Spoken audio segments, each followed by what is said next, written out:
So since the pandemic, when the economy dipped by -23, our efforts to recover the economy has been through the capex route, capital expenditure route from the government side.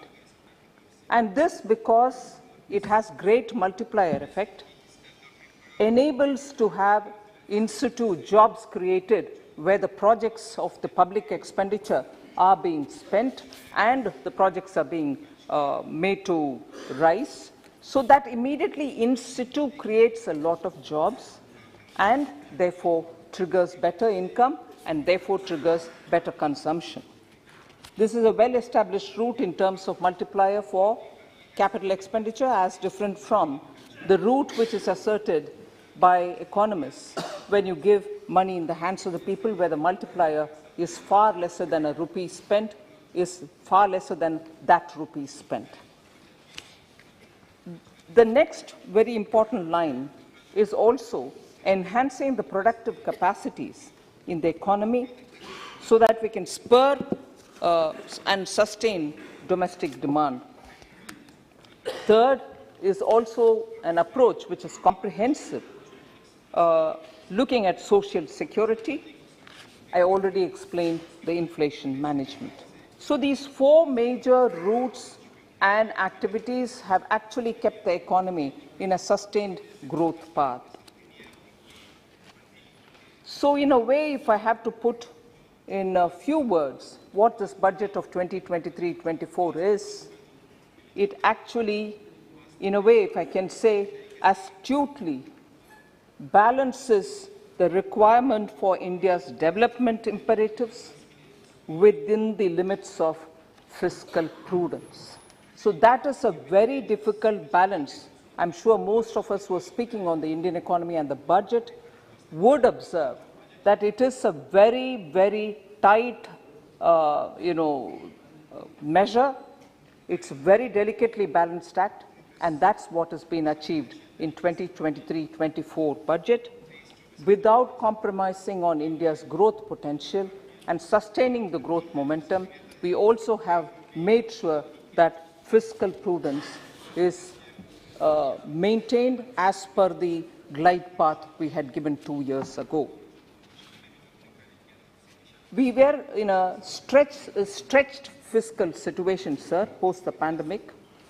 However, the growth in 23-24, the period for which this budget is presented here, will be with good policies such as the PM Gati Shakti, National Logistics Policy, and also the PLI scheme, and with cooperative federalism in mind, empowering states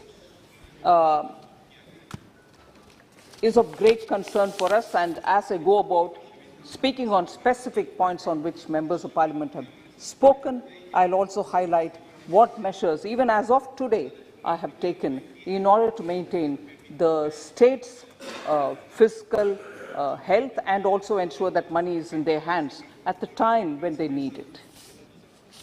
So actually from the budget itself, I wanted to place on record again through this response my reply. But even as I heard very many members speak about it, there was this repeated question about, are we giving enough for the states? Total resources are being transferred to states. I'd like to highlight and begin with that. Total resources being transferred to the states, that is the central share in taxes, releases under the centrally sponsored schemes, both put together, under the BE 23-24, which is the proposed budget which is on the table of this House for consideration, is estimated at 17.98 lakh crores. This is higher. This is higher by 1.55 lakh crores over the last year, which is the current running year as of March 31st, 2023. So this is higher by 1.55 lakh crores over RE of 22-23. I'm not even comparing it with the BE. Even over the RE, what we've proposed in the current budget, which is under the consideration of the Parliament, is far higher. It is higher by 1.55 lakh crores. And 2.9 lakh crores and it is 2.91 lakh crore more than the actual of 21-22, the year before. The capital expenditure for 23-24 is at 10 lakh crore, which most members have heard me say, whereas in the year 1920, this amount was only 3.39 lakh crores. And if I go to the last full budget presented during the UPA's 10 years, that is in 2013-14, it was only 2.91 lakh crores. 2.91 lakh crores in 13-14, the last of the UPA budgets. 2020-21, 2019-20 budget, which is the budget before the pandemic, it was 3.39 lakh crores. So the states will be the partners in this massive capital expenditure exercise. And in the budget of 23-24, that is the current budget, we have made an allocation of 1.3 lakh crores to the states as interest-free capital expenditure loan, which will run for 50 years. So 1.3 lakh crore is being given to states as 50-year loan without interest. So the state's interest has always been kept up and kept in our mind, and making sure that we are in time giving them what is their rightful amounts. Sir, whilst I go through the members and their points, I'm just broadly telling you the issues which this budget addresses and made specific allocations.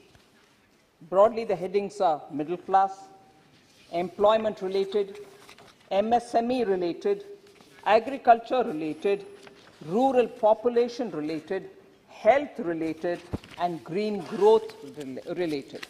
So I will very quickly just give you the bullets under each of them so that all of us have a complete comprehensive picture on each of these headings. For middle class, sir, the new tax regime is very attractive. No tax for those with income less than 7 lakhs. Tax exemption limit will be 3 lakh under new regime against what was prevailing at 2.5 lakhs earlier. Standard deduction for salaried allowed in new regime as well. Will reduce tax liability. This proposal will reduce tax liability for majority of middle-class taxpayers.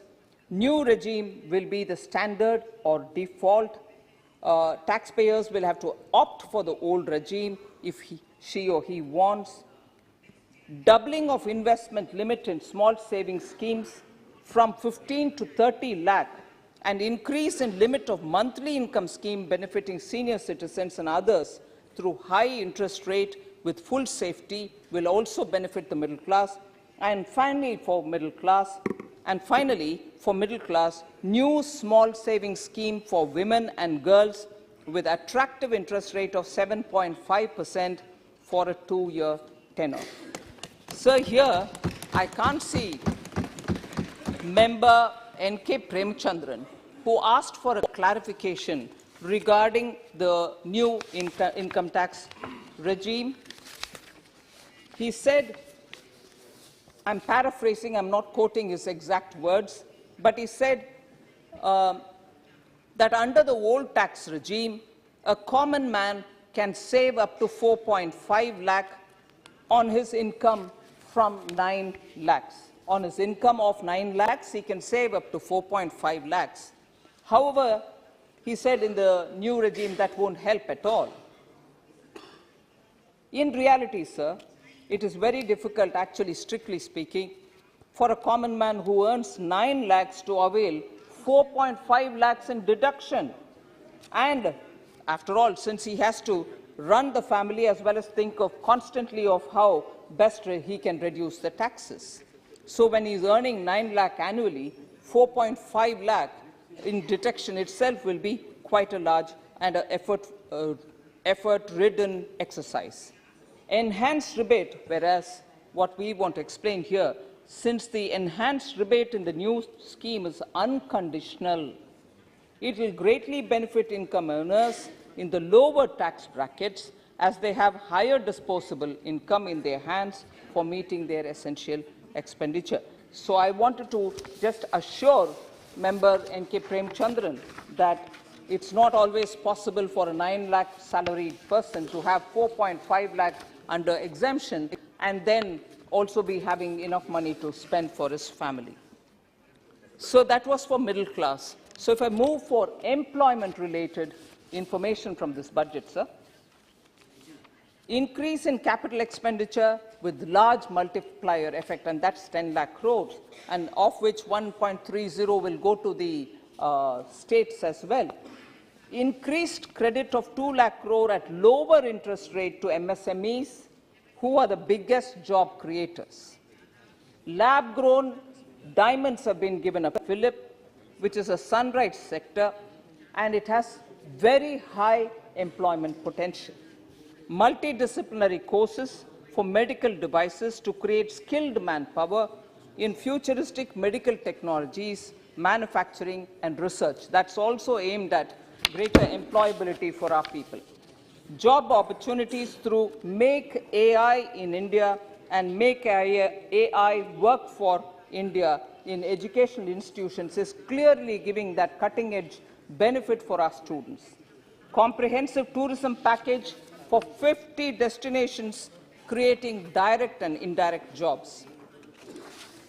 PM Kaushal Vikas Yojana 4.0 to be launched, covering new age courses like coding, AI, robotics, mechatronics, IoT, 3D printing, drones, and soft skills are all aimed at giving that lead advantage for those who come out of colleges with these skills, who can then be employable straight away.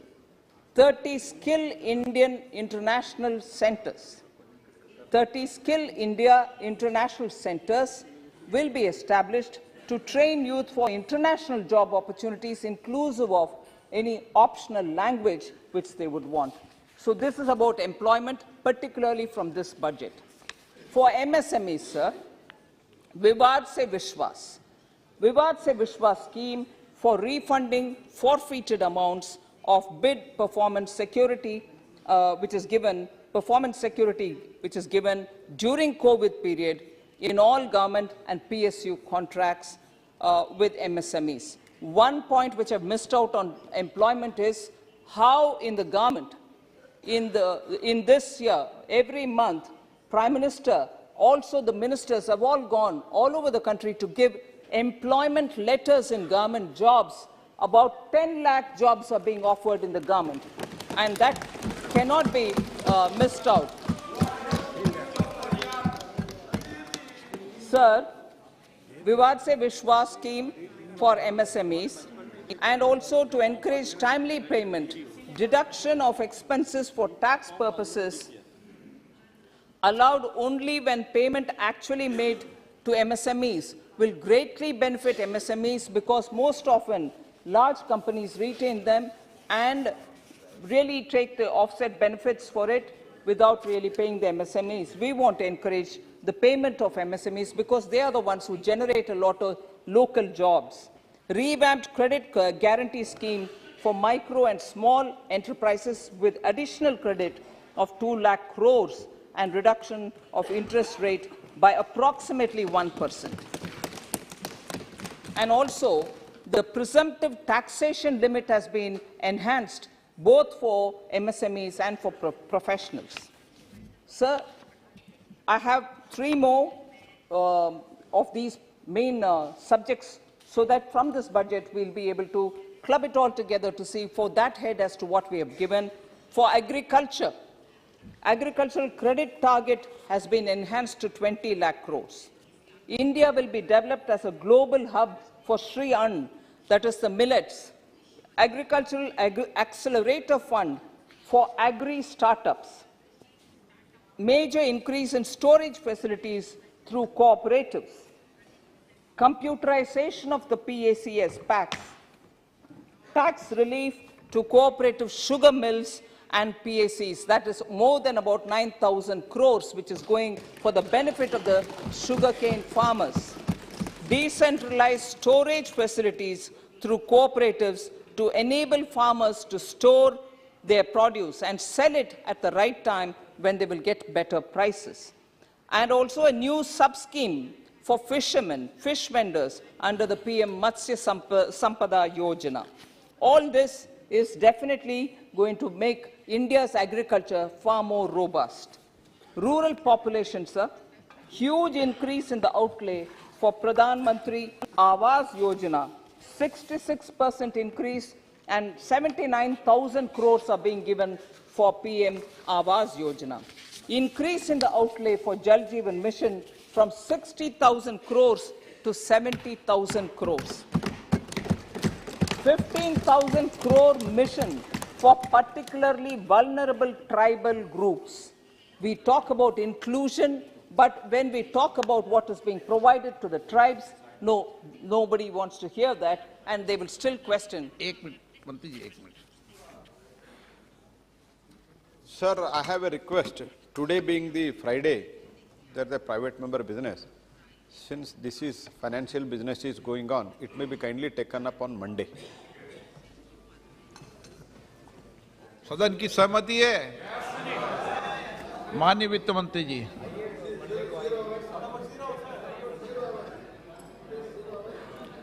Today. For health, the last two on which I want to elaborate, 157 new nursing colleges are being created. This also creates jobs both for domestic and international workers. Then sickle cell anemia elimination mission, which is very important for some tribal areas. And new program for research and innovation in pharmaceuticals are the highlights I would like to say for the health area. And finally, sir, the green growth, 35,000 crore towards capital investments in energy security, energy transition, which is being given to the Ministry of Petroleum and Natural Gas. Energy storage projects are being taken up. Funds for scrapping polluting vehicles for both center and states are being given. Amrit Dharohar for conservation of wetlands are being taken up. Exemption of excise duty for blended compressed natural gas. Customs duty exemption for capital goods needed for lithium-ion cells for batteries in electrical vehicles, and green hydrogen mission. So in a gist, I tried capturing all those topics under which the budget had a lot of provisions here and there, but I've put it all together to summarize here, sir. Now I go to those 15 particular groups of issues on which honorable members have spoken. I'll group it all together on behalf of the members and try to address them. The fiscal glide path is the first issue, maintained at the cost of reduced food and fertilizer subsidy. That was a member's apprehension, which was put here, saying allocation for food and fertilizer subsidy has been drastically reduced. Was if I can call it as an allegation was levied. I want to say here, sir, leveled. 2015-16 till 2019-20, food subsidies have been in the range of 1 lakh crore to 1.12 lakh crores. I'm talking about 2015-16 to 2020. Whereas now in this budget, for 23-24, the projection for food subsidy is 1.97 lakh crores. So it is far higher, in fact double than what was being given in 1920 or even earlier.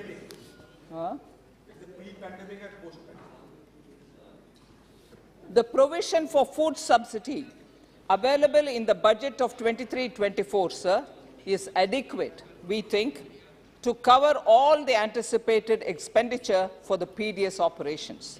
And therefore, that's not even less. The increase in food subsidy in the last 2 financial years is due to the PM Garib Kalyan Anna Yojana to 80 crore people. So the central government now, under the new PM Garib Kalyan Yojana, which has been introduced since December 2022, in the last 2 financial years, I've already said, in the December allocation of PM Garib Kalyan Yojana, which will continue to the Antyodaya and the priority households, the central government will bear all costs of the PDS operation with no cost to the beneficiary or even to the state governments. The entire cost will be on the central government.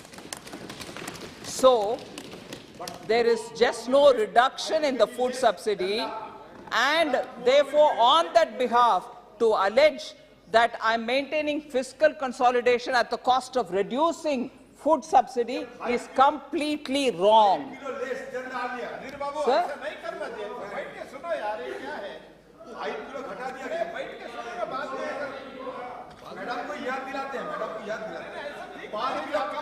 देखो मैं आपको एक नहीं सुनो सुनो पहले 5 ही तो मिलता था यार अरे सुनो Adhir Babu you are a very senior member continuously disturbing it is not to your stature I am telling you it is not fair on your part अरे बैठिए यार ऐसे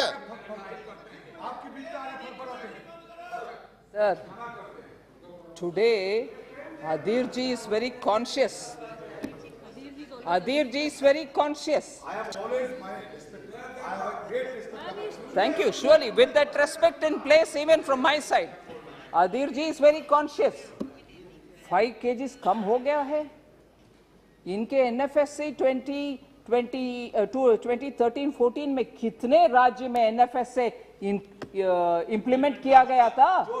कोई 7 states only agreed to go along with them, and even in that it was only 5 kgs. Suddenly क्योंकि मोदी जी ने गरीब के लिए कोविड के समय +5 kg. अरे I also have respect for you Adhir जी. सुनिए ना, क्षमता रखना चाहिए सुनने में. NFSA 2013-14 sir, only 7 states took, and what did it give? It gave 5 kgs. गरीब के लिए क्योंकि कोविड के समय किसी गरीब भूखे ना रहे, माननीय प्रधानमंत्री जी एडिशनल 5 kg दिया. वो एडिशनल 5 kg को अभी याद दिला रहे हैं. आप तो पहले से नहीं दिए. 5 kg बोले, 7 स्टेट्स में किए, बाकी देश भर में नहीं किए. आज आ गए इतना गरीब के लिए. क्या बात है जी.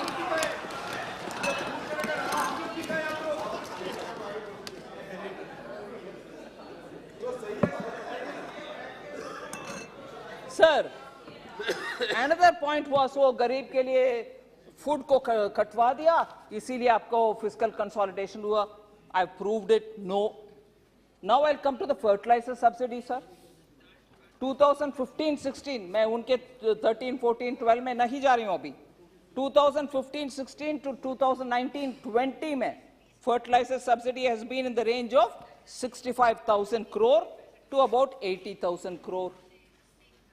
Then in 22-23, that is this year, provision for fertilizer subsidy was about 1.05 lakh crores. In this budget, which is under consideration here in this parliament for 23-24, this has been raised to 2.25 lakh crores. Oh, sorry, 22-23 ke liye, this saal has been raised to 2.25 lakh crores. Why was this raised for the current year so much? Because international prices went up. We had to import at a very high cost. On this, there is some data which I'd like to share with you, sir. Ek bori, which is 45 kgs, I think, of fertilizer, was somewhere in the range of 220 rupees. Whereas we had to import it somewhere in the range of 2,800. The very same 45 kg bori was 2,900 something, approximately. The import cost had gone up. We imported it all at that cost, but did not put the burden on the farmer. किसान के ऊपर 1 पैसा ज्यादा तब भी नहीं लिया, अभी भी नहीं लिया. ये टोटल केंद्र सरकार के ऊपर है. Okay?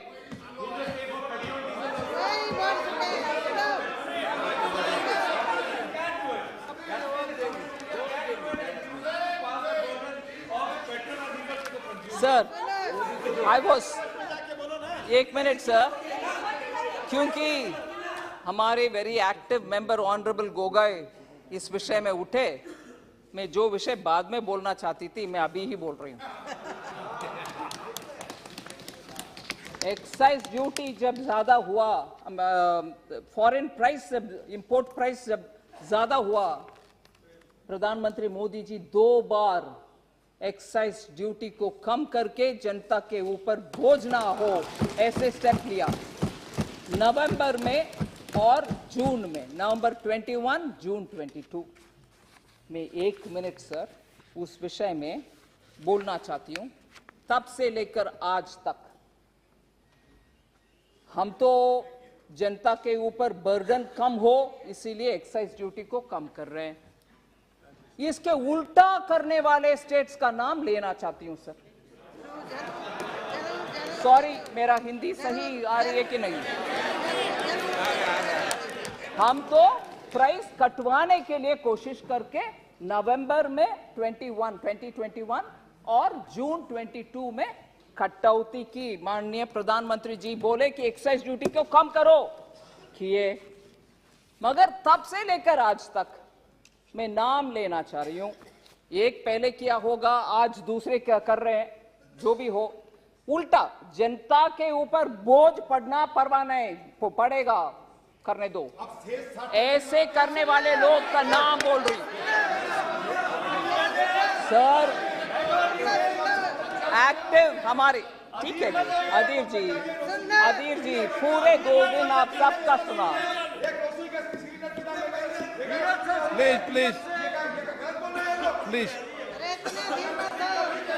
प्लीज धैर्यपूर्वक सुनिए सर। हमारे एक्टिव मेंबर गोगोई जी, वो उनके हिमाचल के सरकार से पूछना चाहिए, चुनाव जीतकर आने के तुरंत बाद VAT, VAT, value added tax on diesel 3 रुपए ज्यादा किया, ये उनका है, ठीक है सर। सर और वैट इंक्रीज करने वाले आप हो भाई, वैट इंक्रीज करने वाले आप हो। आप बिना सोचे समझे बात ना करो। आपने वैट इंक्रीज किया डीजल के ऊपर, वो भी सर। इसीलिए वो कभी भी, कांग्रेस के कल्चर यही है, आरोप लगाएंगे मगर जवाब देंगे तो हम चिल्लाएंगे, वॉकआउट करेंगे, इधर नहीं रहेंगे। ये उनके तरीका, देख लीजिए, अभी भी देख लीजिए, सच्चाई सामने आने पर चिल्लाना। सर दूसरा एक और विषय, अरे करप्शन के ऊपर आप डेटॉल से मुंह साफ कर दो भैया, कांग्रेस वाले। करप्शन के ऊपर आप बात कर रहे हो सर। पंजाब में सर आपकी कोई आवाज नहीं जा रही, बंद कर दीजिए। पंजाब में sir, Punjab sir has increased VAT on petrol and diesel in February 2023, which will lead to an increase in the price by approximately 90 paise per liter. Increase हो रहा है भाई, कम नहीं हो रही है। पंजाब के कोई भी है तो सुनिए सर। केरला सर, हाँ कांग्रेस नहीं है, जरूर कांग्रेस नहीं है। Why? Because I'm telling you. because you are not mentioning the Right? name of West Bengal. Oh, sir.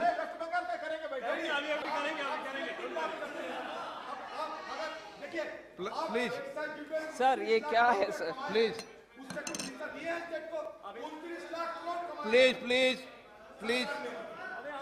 माननीय सदस्य, प्लीज सर प्लीज सर पश्चिम बंगाल की पीड़ा व्यक्त कर रहे हैं। Sir Kerala announced in February 2023 a levy which is, I think, a social security cess, Kerala government, of 2 rupees per litre of petrol and diesel. On both. Huh?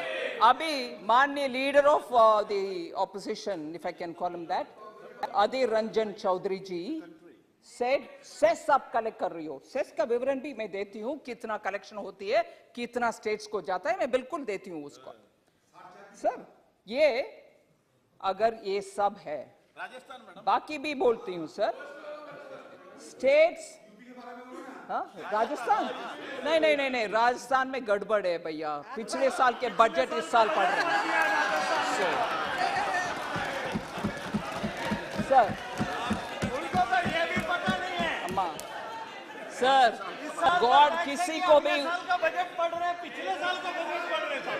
ये भी sir मैं ये भी, बजट पढ़ रहे हैं, पिछले साल का है कि इस साल का है. सर मैं ये भी कंसीड करने के लिए तैयार हूं, गलती हो सकता है किसी का भी. भगवान की कृपा रहे, कभी भी किसी का भी वो हालत होना नहीं चाहिए कि पिछले बजट इस साल पढ़ रहे हैं. I pray to God, honestly गलती किसी का भी हो सकता है. I pray to God nobody should be able to be in that position, but today it happened, so I have to mention it. So nothing wrong, sir. Sir, six, I'm saying about 6 other states, sir, which marginally reduced or didn't reduce at all. But I'm reading all of them together. I don't want anybody to get up and say, no, but we reduced half a paisa, 1 paisa. No, I'm not. I'm saying some reduced something, some others didn't reduce as much as would have been deserving. Whatever marginally reduced, maybe, I don't know. But I'm including them because both the times we expect every state to reduce the burden on the common people. West Bengal did not. Tamil Nadu maybe marginally. Andhra Pradesh, Telangana, Kerala and Jharkhand have not reduced the prices on petrol and diesel till date. As I said, some state probably reduced marginally. So I didn't want to come to this detail at this stage itself, but because there was the context, I had to come even earlier to talk about it. Sabhi BJP states ne come kiya. So, yeah. I'll come to that. I'll certainly come to that.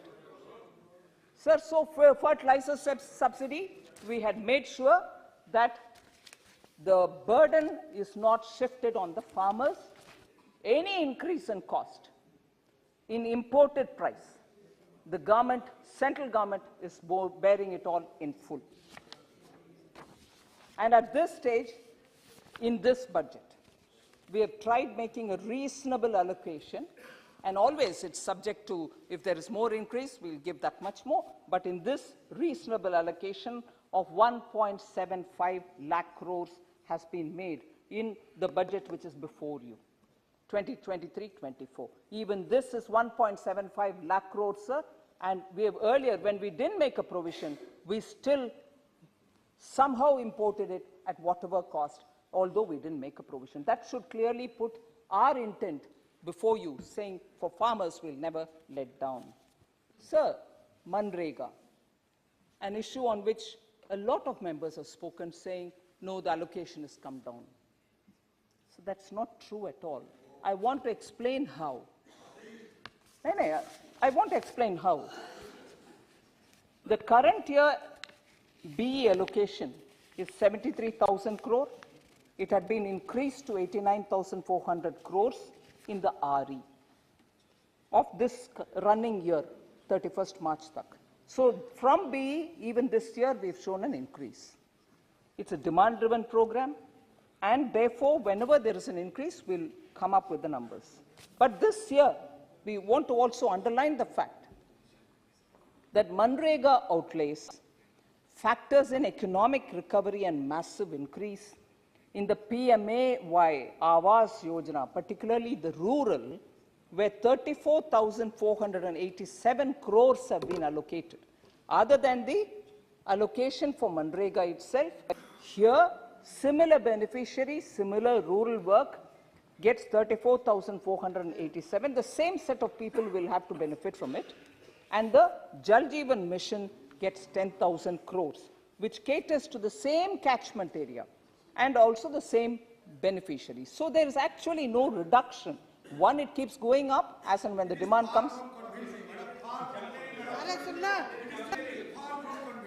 Adir ji, sir, Honorable Speaker, sir, Honorable Speaker, sir.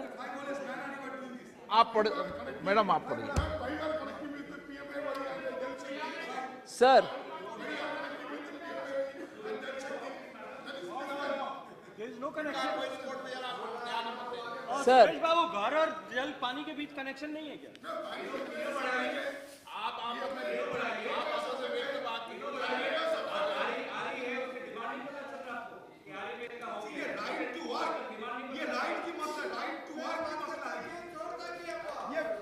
किसान गरीब लोग काम नहीं मिलता गरीब लोग अरे मिलना एरिया नहीं मिलता गरीब लोग क्या बोलते हैं मैं गांव से आते हैं एरिया नहीं मिलता गरीब लोग अब मिलने लगे हैं काम कर रहे हैं क्या मिलना है शादी कितने अभी ज्यादा पश्चिम बंगाल में सरकार सब मिलेगी sir, Honorable Speaker, sir, Honorable Speaker, sir.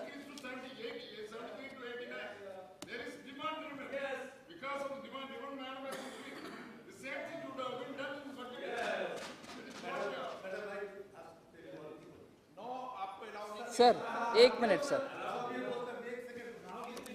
Sir, it is. I want to just highlight. Just no. I'm quite used to polite and not so polite also. But it is up to the chair. I can't. Sir. Oh, pending payments. I'll come back to that. West Bengal, I have a list to read. Please, sir. Allow me, sir.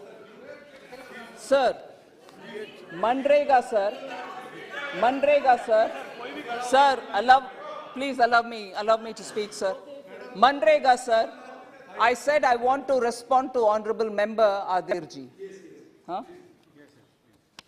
And I also take into consideration. Oh, ठीक है, sir. Okay, sir. Sir, MNREGA के ऊपर जितना भी चिंता पश्चिम बंगाल का जरूर बताइए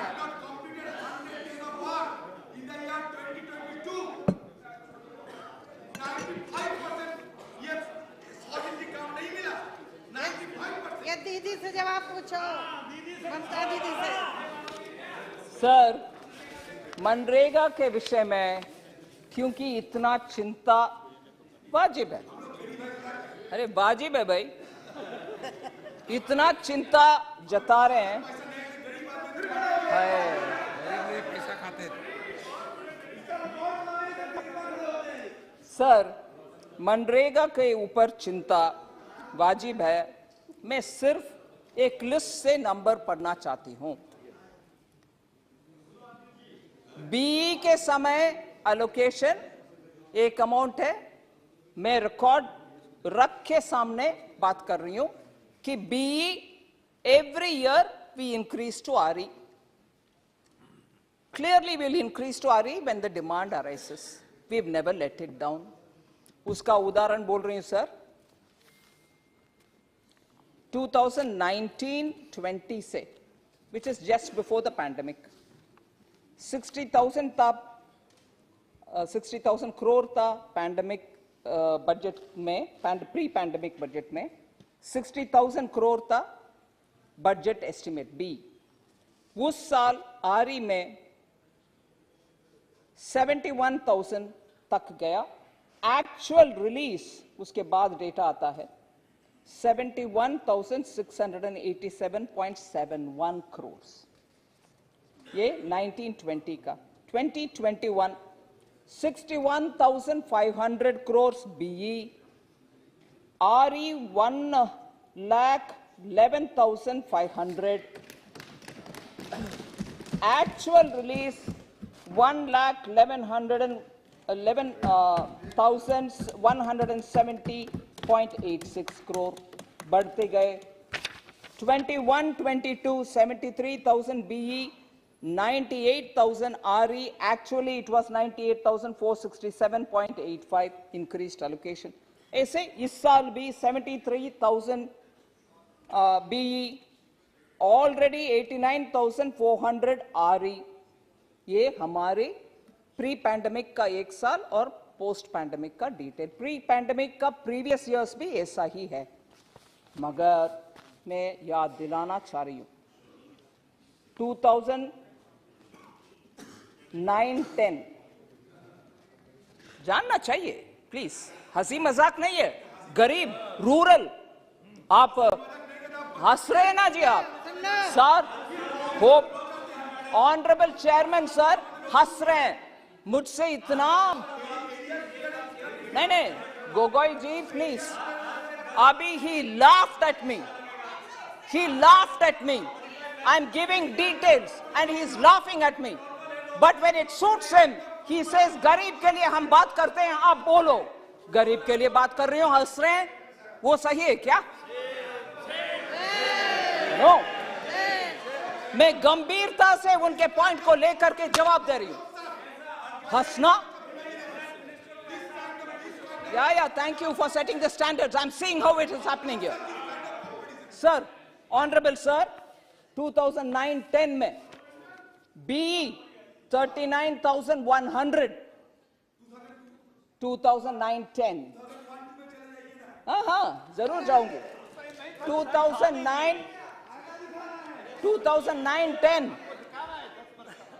39,100 39,100 RE. Oh, that's not applicable now, ma'am.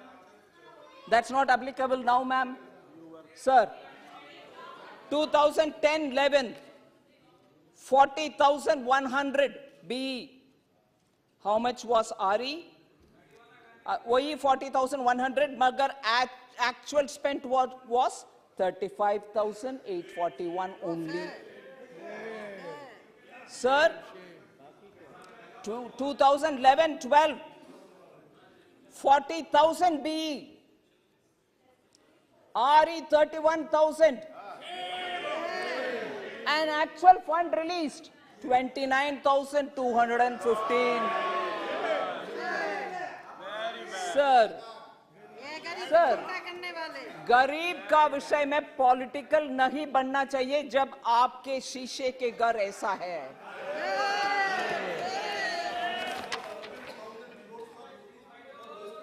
Yes sir I will come sir honourable speaker sir Bengal के ऊपर जितना भी प्रश्न उठा रहे हैं उसको मैं पूरे जवाब देती हूं जरूर देती हूं प्लीज आई विल गिव 4 साल का कुल मिला के 1 लाख करोड़ था जितना तो आपने पिछले पैंडेमिक के टाइम पे दी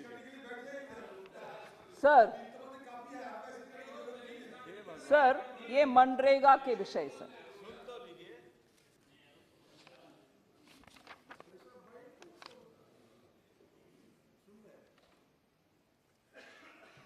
एक था allegation sir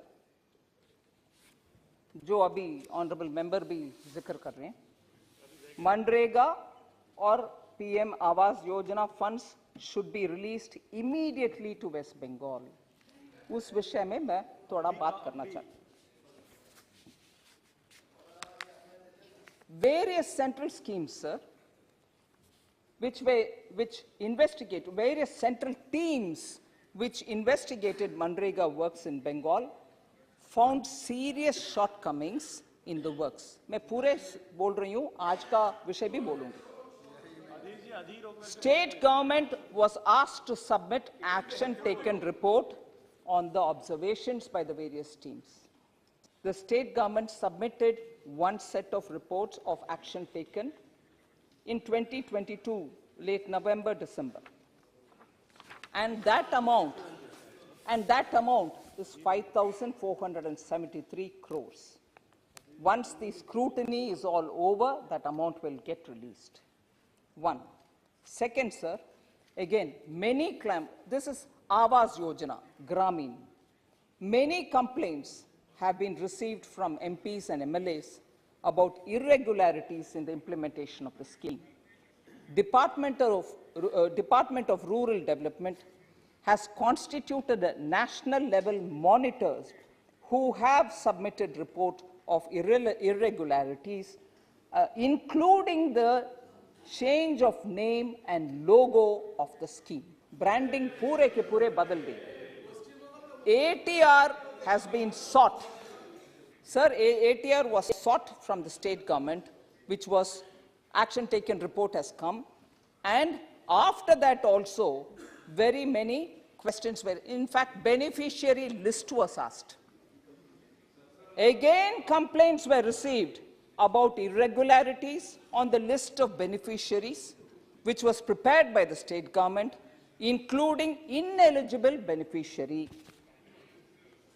Department has sought an ATR again, another action taken report again. So that is one thing.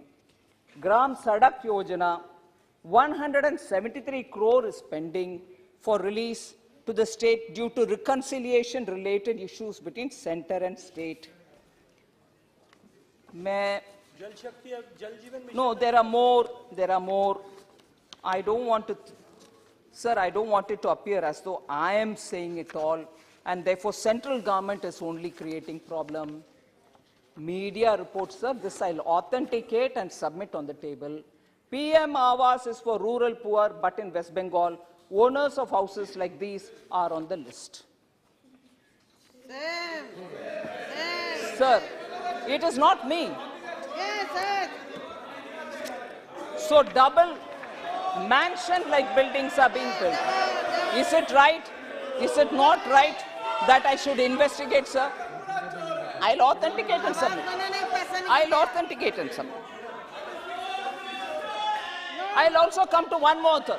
I'll finish this. Then you can talk, sir, with the permission of the chair. Sir, GST compensation cess. Sir, this you must, honorable member, kindly, with the permission of the chair, I'd like to request you, please he should listen to this particular thing, sir.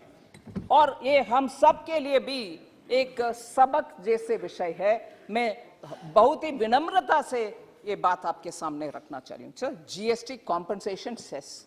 West Bengal says 823 crore is pending for release to the state because the state government has not sent AG certificate. I'm saying 2017-18.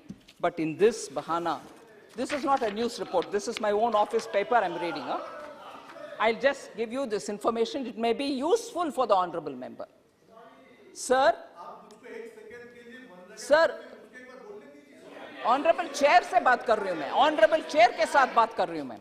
Sir, arrears of compensation released to states, union territories, as per AG certificate which is given for the revenue figures.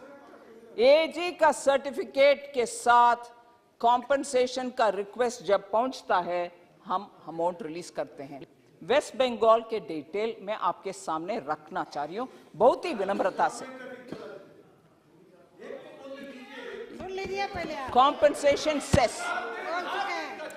Sir, बार बार हमें बोला जाता है, चिट्ठी आता है बंगाल से, हमारे कॉम्पनसेशन रिलीज नहीं हुआ. एजी सर्टिफिकेट के साथ अगर आता है, मैं तुरंत रिलीज करती हूं. बट बंगाल के विषय आपके सामने बहुत विनम्रता से मैं रिपीट कर रही हूं, क्योंकि मुझे चकित रह गई हूं ये देखने के बाद. क्या विषय?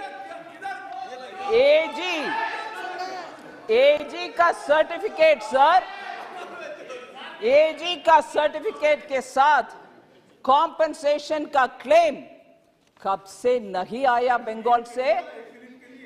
2017-18 नहीं आया, 18-19 नहीं आया, 19-20 नहीं आया, 20-21 नहीं आया, 21-22 नहीं आया. फिर मैं क्या करूं सर? एजी का सर्टिफिकेट जब नहीं मिलता, मैं कैसे पे करूं सर? अभी आपने पहले बताया होता ये देने वाले हो आप, तो मैं आपको जल जीवन मिशन का भी आंकड़ा दे देता. कितना कंप्लेंट आया? सर,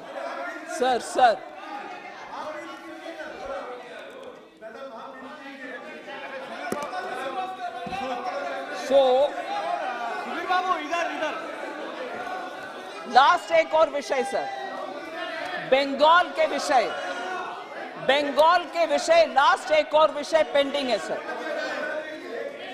सर, हमें यह बार बार बोला जाता है केंद्र सरकार बंगाल के खिलाफ है, पैसा नहीं देते। मैं एक और सामने रखती हूं सर, पैसा देने के लिए हम तैयार है, मगर ड्यू प्रोसेस तो फॉलो तो करो, ड्यू प्रोसेस। सर, केंद्र सरकार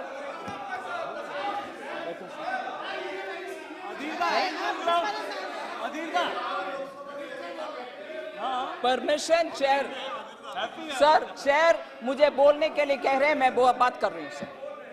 सर, केंद्र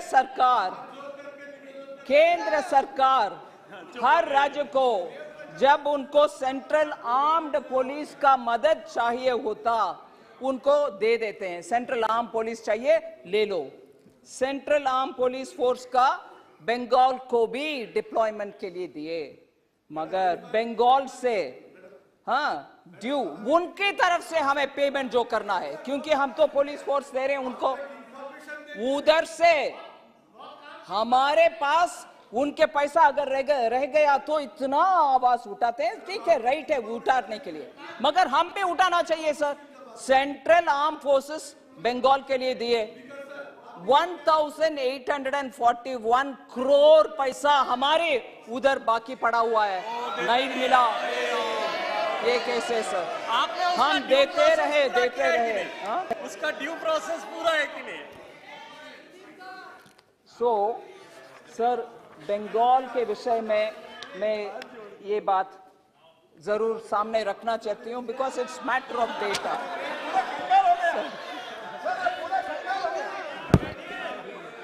दे दूं?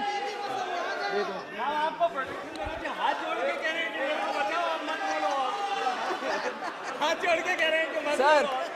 वेस्ट बंगाल पे और मत बोलो। मुझे अलाउ उसमें इतना भी आपको नहीं मारना चाहिए निर्मला जी, इतना भी नहीं मारना चाहिए, हाथ जोड़ना पड़ेगा। ठीक है sir, with your permission sir. एक मिनट ज्यादा। मैडम आप सुनिए, मैडम आपको बताते हैं, मैडम आप बोस, अरे उसको तो बैठाइए। तुम्हारा तार कट गया, तार जुड़वाओ पहले। Madam, myself along with 10 MPs we met Giriraj Singh ji and we had a long discussion for 1 hour.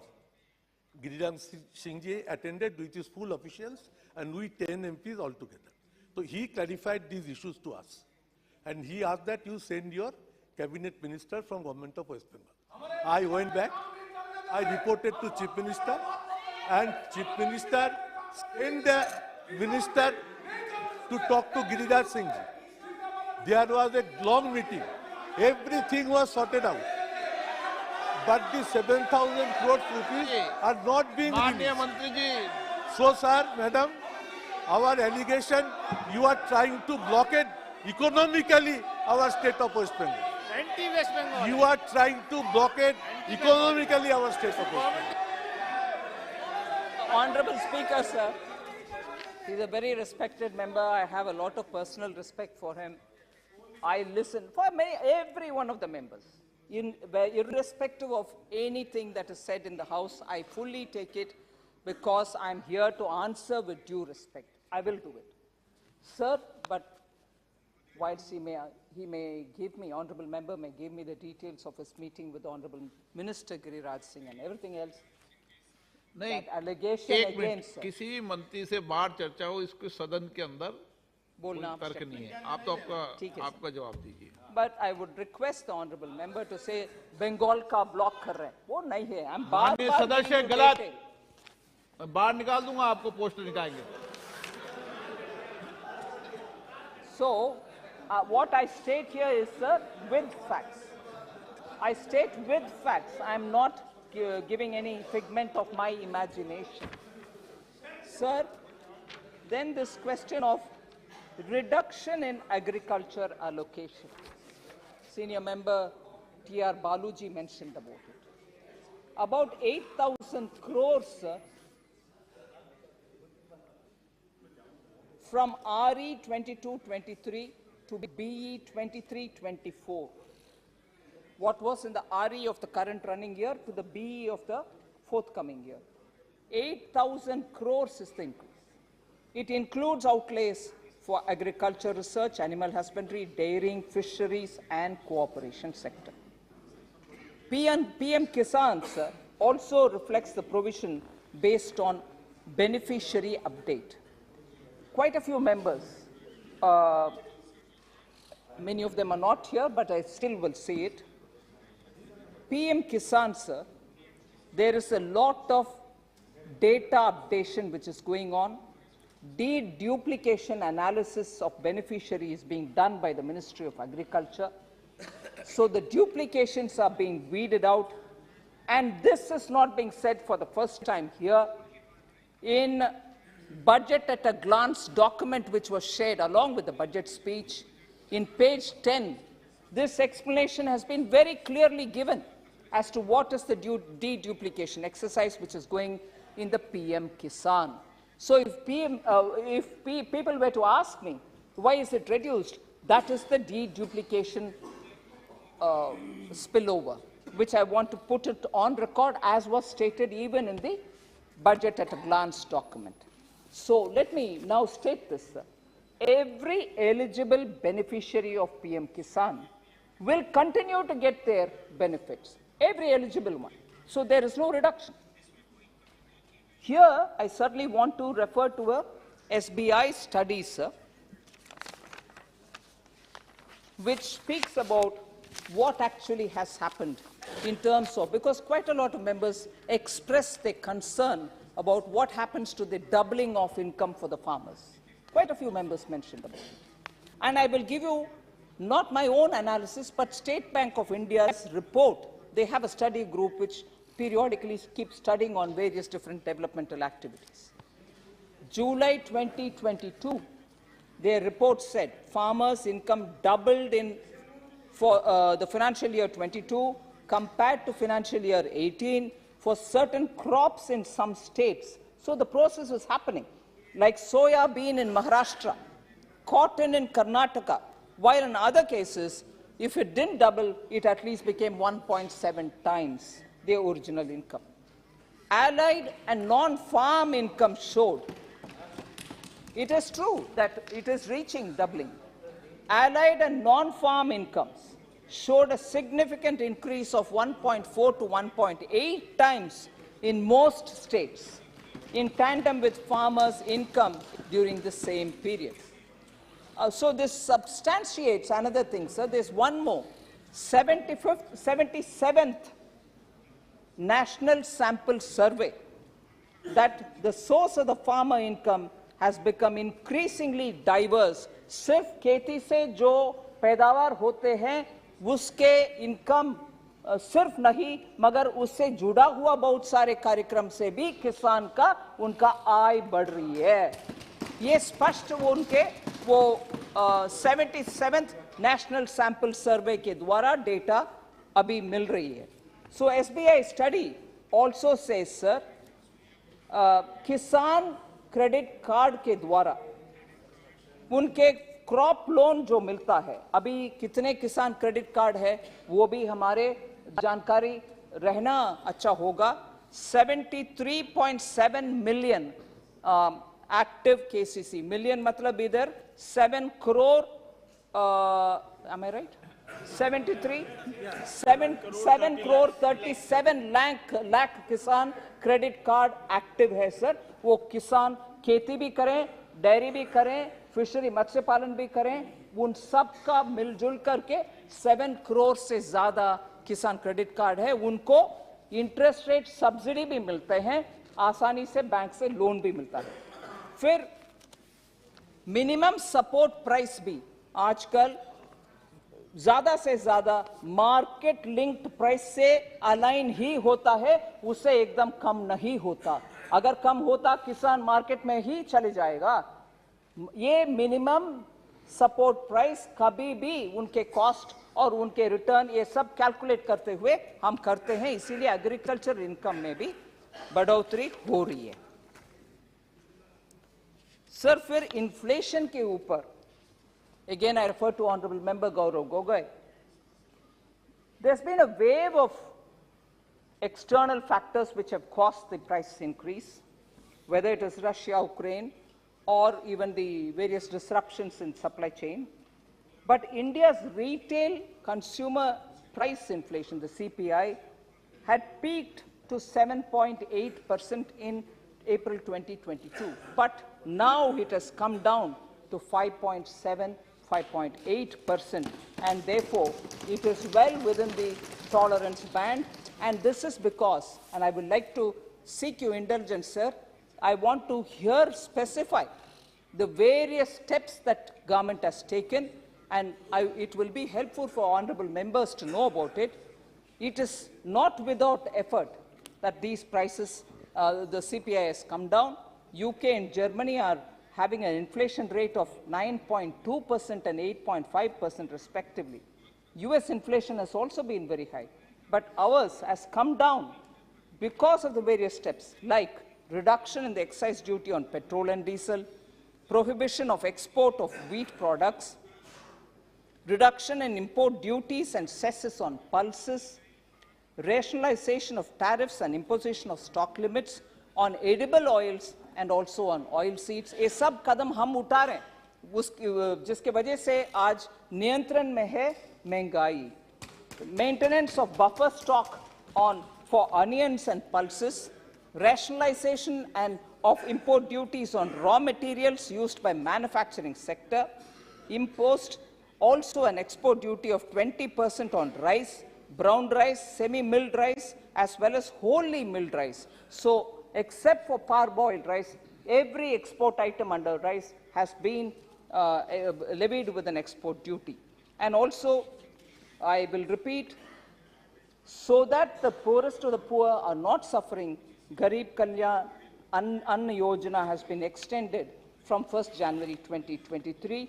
This will provide free food grains for 80 crore benefits. Import duty on masoor has also been brought to 0%, जिससे हम सस्ते में import कर पाएंगे मसूर को. ऐसे ही central government decided to provide 1.5 million tons of chana to states and union territories at a discounted rate, जिससे सरकार PDS के द्वारा states में चना को सस्ते में distribute कर सकते हैं. चने के prices भी reduce किया गया है. Sir, unemployment के ऊपर मैं already बोल चुकी हूँ, मगर विषय quarterly unemployment rate for urban areas has actually declined. Unemployment has declined from 9.7% in April-June 2018 to 7.2% in July-September 2020.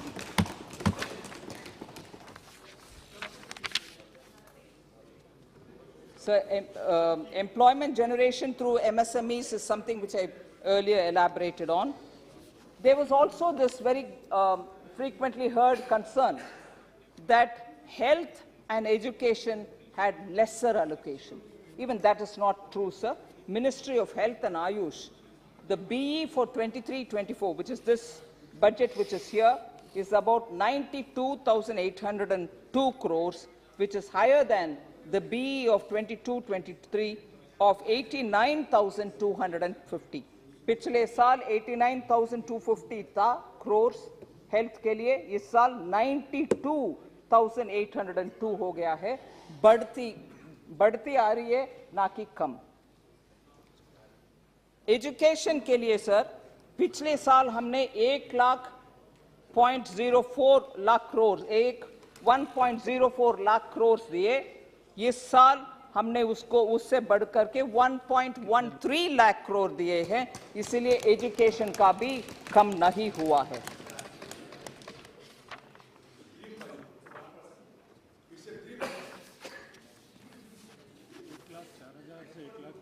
So paddy has not been procured. This was a specific, probably, concern by Shri Bhartrhari Mehtab, Odisha is following a decentralized procurement strategy. Under the decentralized procurement strategy, sir, state government undertakes direct purchase of paddy from farmers, rice and so on, and stores it, distributes the rice under NFSA and other welfare schemes. And the central government undertakes to meet the entire expenditure incurred by the state government on the procurement operations as per the approved costings. Against the given estimate of 56.93 lakh metric tons of paddy procurement during the Kharif season 22-23, 50.54 lakh metric tons of paddy has been procured in the state by the state government and its agencies, which is 26.44% higher than before. So you are procuring because of the decentralized arrangement, and we are completely with you in terms of meeting the expenditure. So paddy has not been procured in Odisha by the government is not a right allegation. After all, you are the ones who are procuring it. So we want to just make sure that we understand this. That's right. So FCA also, but you are the main drivers there. So there is no इसके ऊपर कोई आशंका रहने का आवश्यकता नहीं है. उड़ीसा के डिसेंट्रलाइज्ड अरेंजमेंट अभी भी बरकरार है.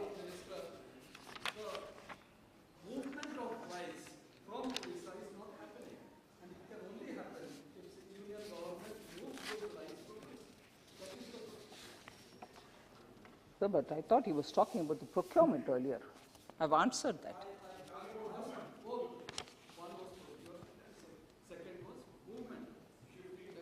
Sir, then there were a lot of members who said allocation has not been announced in the budget for MISHTI, Agricultural Accelerator Fund, PM Pranam, Shri Anna Yojana and all that. That will obviously come after we have the budget cleared through the House. Sir, lastly, quite a few. Sir, I have few things to say, sir. Sir, मैं हिंदी में भी बोलना चाह रही हूँ sir. अगर मेरा गलती कुछ है तो हिंदी में बोल रही हूँ. जो स्कीम्स बजट में अनाउंस किया गया है, चाहे वो मिष्टी हो, एग्रीकल्चरल एक्सेलरेटर फंड हो, पीएम प्रणाम हो, श्री अन्न हो, इन सब का घोषणा तो हुई, मगर पैसा अलॉटमेंट अभी पारित होने के बाद हम करेंगे. वो अभी नहीं है, शिकायत नहीं हो सकता है.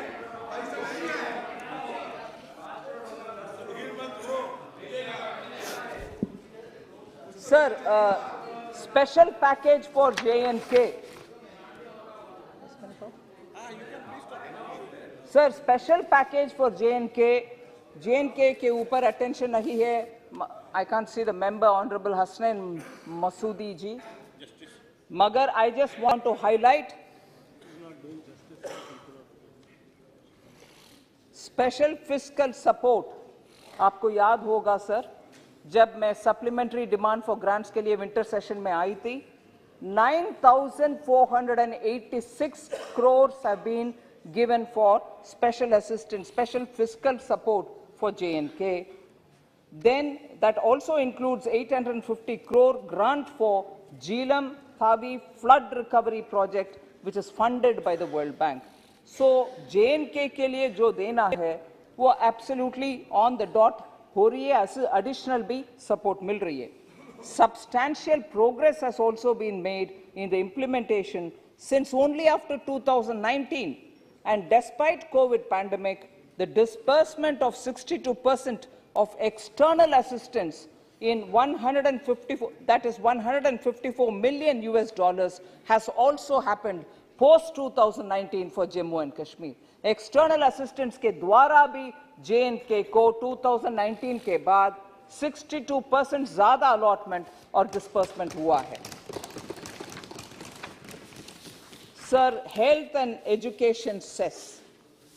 माननीय member Supriya Sule ने उठाया कि नहीं, government collects so much of cess in the name of health and education. Where does this amount go? I just want to read the numbers क्योंकि numbers ही explain करेंगे सच्चाई क्या है.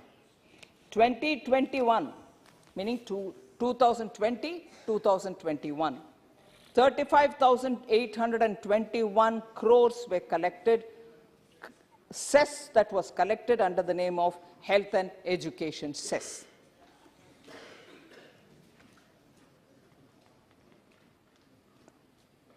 From this amount allocated to the Ministry of Education, from this मैं बोल रही हूँ जानबूझ करके, I know this is far lesser.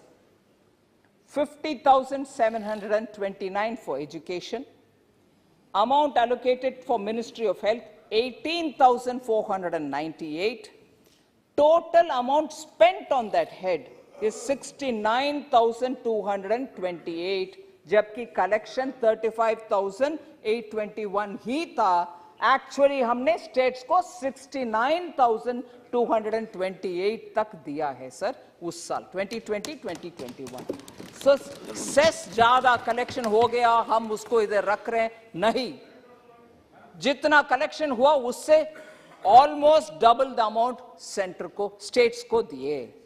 21-22 का मैं अभी बोल रही हूँ. 52,732 cess collected under health and education cess. Amount collected to Ministry of Education, amount allotted to Ministry of Education, 56,788. पिछले साल से ज़्यादा ही allocation हुआ.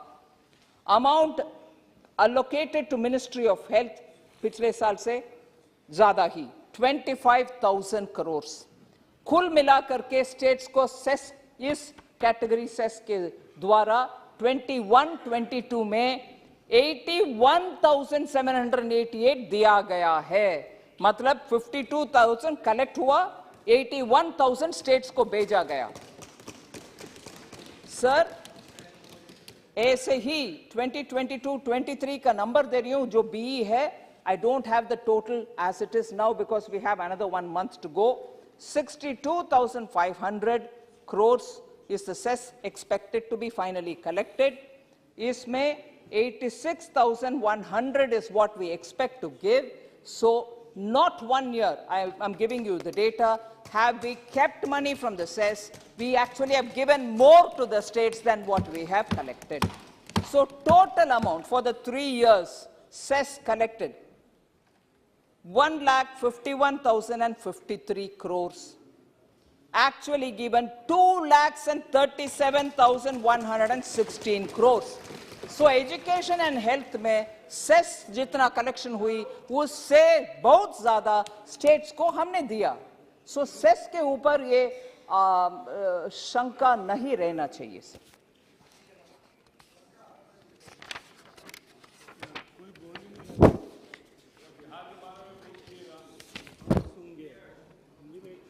Sir, again, here it was question about 15th Finance Commission, the share of the states in the divisible pool, which is 41%. As I'm speaking, I'd like to say, 22-23, the share of central taxes is expected, this is the BE figure for 22-23, is साल March तक 2022-23 का share of central taxes which will have to be collected is 8.17 lakh crore, which was the BE number. But in all probability, the RE would be much more than that. And I roughly say, I hope I'm not going to be pinned down on this. I'm giving at an estimated number, 9.4 lakh crores is what we might get as central taxes. Collection अच्छा होने के कारण ये number 8.17 था, अभी 9.48 lakh crore का expectation RE का. So devolution में ज़्यादा amount जाना चाहिए. इसलिए मैं बोल रही हूँ हर महीना जितना देते हैं हम devolution के formula के तहत उतना देंगे. मगर मैं आज, क्योंकि आज 10 तारीख है, normally we distribute devolution of tax goes to the states. इस महीना क्योंकि प्रधानमंत्री मोदी जी का गाइडेंस इसमें था कि स्टेट्स के हाथ में पैसा डालो, जल्दी डालो, जिससे वो खर्च कर पाएंगे. इस महीना हमने 1 महीने के devolution के जगह पर 2 महीना का ही दे रहे हैं. We are giving 2 months in the place of 1. So states के हाथ में इस महीना जितना पैसा जाना है उससे डबल अमाउंट जाएगा आज के दिन 10th of February. So states का सेस में भी, डेवल्यूशन ऑफ सेंट्रल टैक्सेशन में भी कोई कुछ कटौती कमी नहीं है. बार बार हम ज्यादा ही पहले ही दे रहे हैं क्योंकि स्टेट्स के हाथ में रहना अच्छा है, वो कर छूटा पाएंगे. ज्यादा देते तभी तो पिछले साल का बजट पड़ गया. So I want to make that clear that. So I've answered on Bengal, sir. So market intervention scheme के ऊपर they are the market intervention scheme, sir. Prices support scheme, PM Asha, price stabilization fund are all overlapping in their mandates. They're all for support of farmers. We will ensure that the support continues, but they are undergoing rationalization to enhance administrative efficiency. That I want to make clear here. Therefore, accordingly, a token provision under MIS and PSS scheme has been made in this budget. Necessary provisions will be made during the course of the year upon approval of the rationalization of the 3 schemes that I mentioned. Sir, I think on tribal affairs, there were quite a few questions. Promise was made to recruit 38,000 teachers in Eklavya schools. That has not been fulfilled. Honorable members not here, Shri A. Raja, he raised this question, but I want to give that response there, sir. Under this scheme, residential schools to be established in each block with 50% or more tribal population, at least 20,000 tribal population जहां है वहां ये Eklavya school बनाने के. Altogether, 740 Eklavya schools are scheduled to be established across the country, out of which 690 Eklavya model schools have already been sanctioned and are remaining to be, and the rest are remaining to be sanctioned on receipt of land details from the concerned states. Presently, 401 such Eklavya model schools are functioning with an enrollment of 1,13,275 students. We are talking about tribal students who are registering in Eklavya model schools. And therefore, this budget has made a provision for recruiting 38,500 teachers for all the 740 Eklavya schools. And this announcement has been made in this budget. And in a phased manner, within 3 years, this whole recruitment will be completed. Sir, I'm coming to the last issue, sir. That is the 15th issue. Reduced allocation for minority affairs. Adir ji uske upar bahut hi chinta jataye. Sir, first of all, I'll go to the details of it. First of all, sir, hum vote bank politics nahi karte. सबका साथ सबका विकास करते. जिनका eligibility हो fellowship के लिए, चाहे वो कुछ भी मजहब का हो, कम्युनिटी का हो, लैंग्वेज का हो, उन सबको फेलोशिप मिलता है किसी ना किसी हेड पर, ट्राइबल अफेयर्स के द्वारा, सोशल वेलफेयर के द्वारा, कोई ना कोई कैटेगरी द्वारा सबको मिलता है. We don't believe in vote bank politics. And therefore, we have very clearly, and in this case, I want to get into the detail to tell you, Honorable Minister of Minority Affairs had only a couple of days ago, through Twitter, said so many details of what this is being discussed about. She says, students across all categories, I'm quoting here, students across all categories, irrespective of community, are eligible for Junior Research Fellowship Scheme of the UGC and the CSIR. Moreover, students from minority communities are also covered under the fellowship schemes of other ministries, including Ministry of Social Justice, and Empowerment and Ministry of Tribal Affairs. So clearly, and then she goes on to say, in the last 8 years, I'm quoting again, sir, in the last 8 years, more than 21,100 minority students have been granted loans worth 289 crore through the National Minority Development and Finance Corporation, the NMDFC, against 17,200 beneficiaries during 2006 to 14 UPA regime. उस समय 17,200 था, अभी 21,100 minority students को मिल रही है. हमारा new India और हमारे प्रधानमंत्री जी के क्लियर फोकस इस सबको साथ दो, सबका साथ, सबका विकास. किसी कारण में बाहर निकालना नहीं है. Inclusive development means whoever eligible will get it. That is how gas was distributed to everybody. That was how houses were given to anybody. We didn't discriminate. Whoever has got to get it will get it. Whether it is house, whether it is toilet, whether it is water, whether it is gas, everything is distributed to every Indian citizen who is eligible. So उसमें कुछ अंतर नहीं है.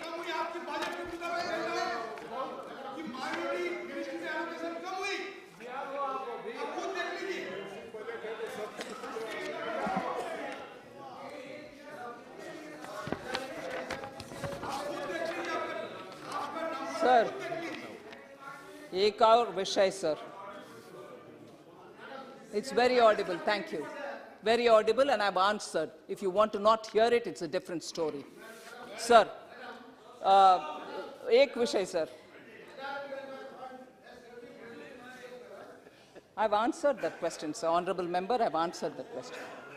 Sir, एक और विषय sir. क्योंकि मेरा नाम लेकर के विपक्ष के नेता बोले निर्मला सीतारामन ने इतना अमाउंट ग्रीन के लिए अलॉट किया, ये किसी को मन में रखते हुए अलॉट किया. प्रधानमंत्री मोदी जी के सरकार में कोई किसी का मन में रखते हुए नहीं करते, सबको मन में रखते हुए करते हैं. ये देश को मन में रखता है. इसीलिए ऐसे बयान देना absolutely is wrong. If anything, I would want to end in a positive note, but if anything, if such language continues, and I've been repeatedly the target of such language by the leader, I'm not taking anybody's name because the leader is not around here now, throw the allegation and go away. I'm sorry, sir, if allocations were made, if phone calls were made, if relations were given benefit, if jijajis and batijas got benefit, it might be their culture. Under Prime Minister Modi, none of us do any of that. And therefore, any such allegation will be given back in the same language. I'm sorry, I cannot afford to have this kind of language. Sir,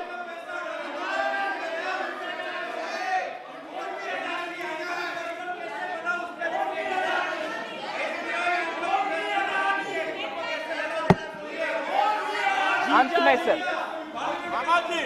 अंत में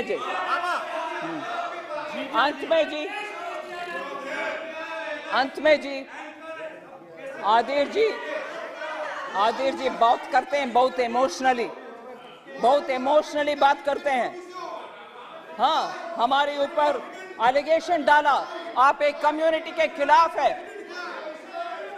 sir, मैं appeal करती हूँ आपको, speaker sir, मैं appeal करती हूं आपको, जरा सुनने के लिए क्षमता रखने के लिए बोलिए. सिर्फ 2-3 विषय है सर, सिर्फ 2-3 विषय जो उनको थोड़ा पसंद नहीं लगेगा.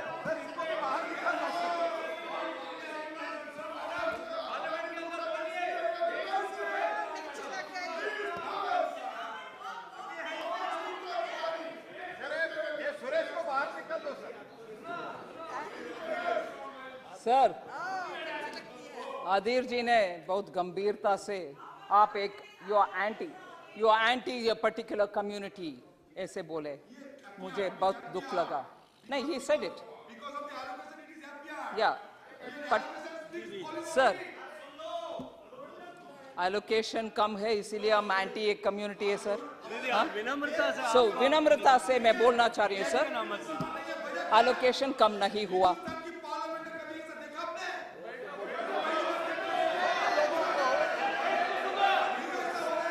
सर इन लोगों को जीजा का नाम लेता है तो ऐसा प्रॉब्लम हो जाता है सर.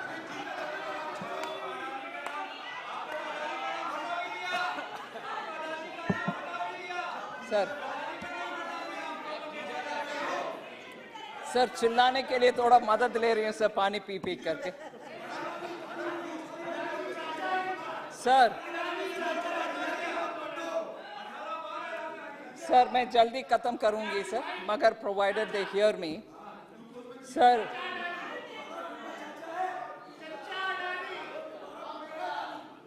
बजट में कोई एलोकेशन किसी का भी कम नहीं हुआ. मैं बार बार उसको नंबर के साथ बोल रही हूँ. फिर भी क्योंकि नंबर कम हो गया है ऐसे वो अनुमान रख के बोलते हैं कि आपने एलोकेशन कम किया इसीलिए उनके खिलाफ है. मगर मैं याद दिलाना चाह रही हूँ सर, हिस्ट्री के कुछ पन्नों से, हिस्ट्री के कुछ पन्नों से मैं प्रश्न पूछना चाहती हूँ. बजट में नंबर कम नहीं हुआ, किसी कम्युनिटी के खिलाफ नहीं है, सबका साथ मैं बोल रही हूँ. प्रधानमंत्री जी के बहुत बार बार याद दिलाने वाले लाइन सबका साथ सबका विकास. फिर भी सर मैं सबका प्रयास भी है. सो प्रश्न सर, प्रश्न पूछ रही हूँ सर, मैं प्रश्न पूछ रही हूँ.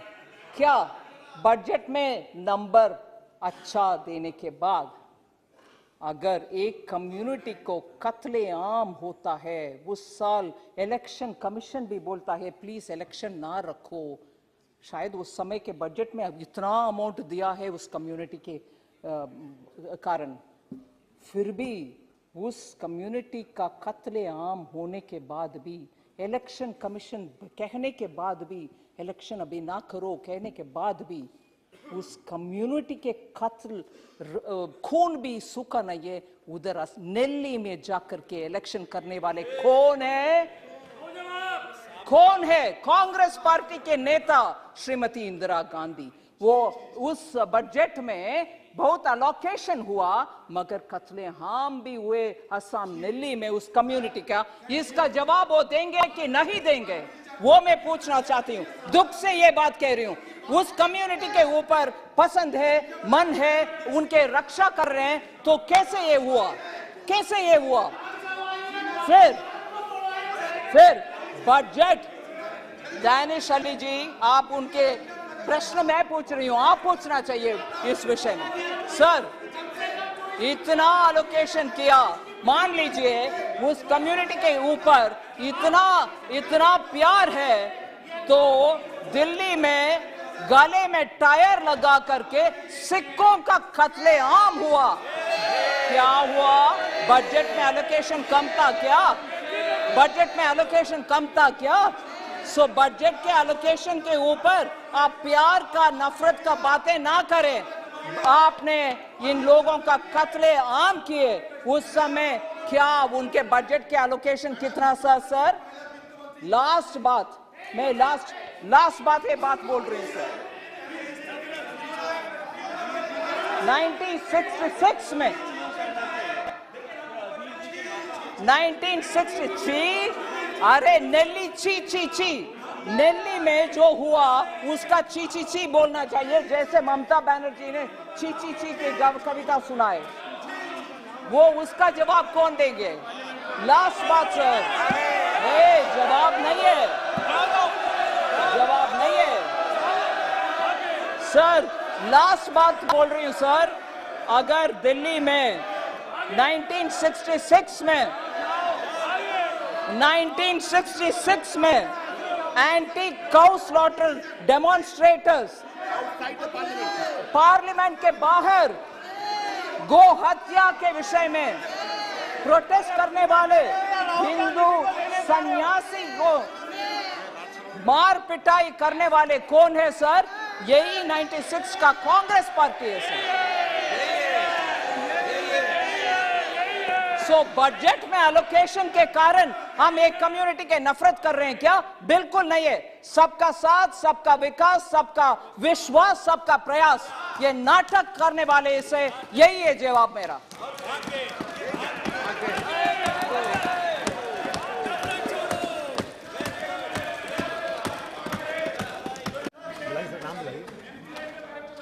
श्री मार्गनी भरत जी।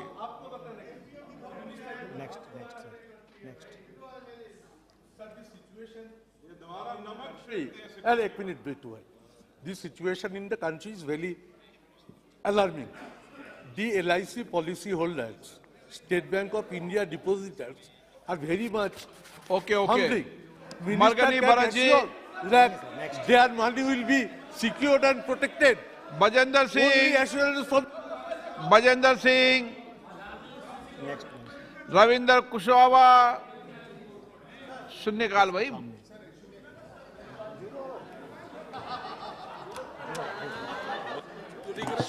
शून्यकाल।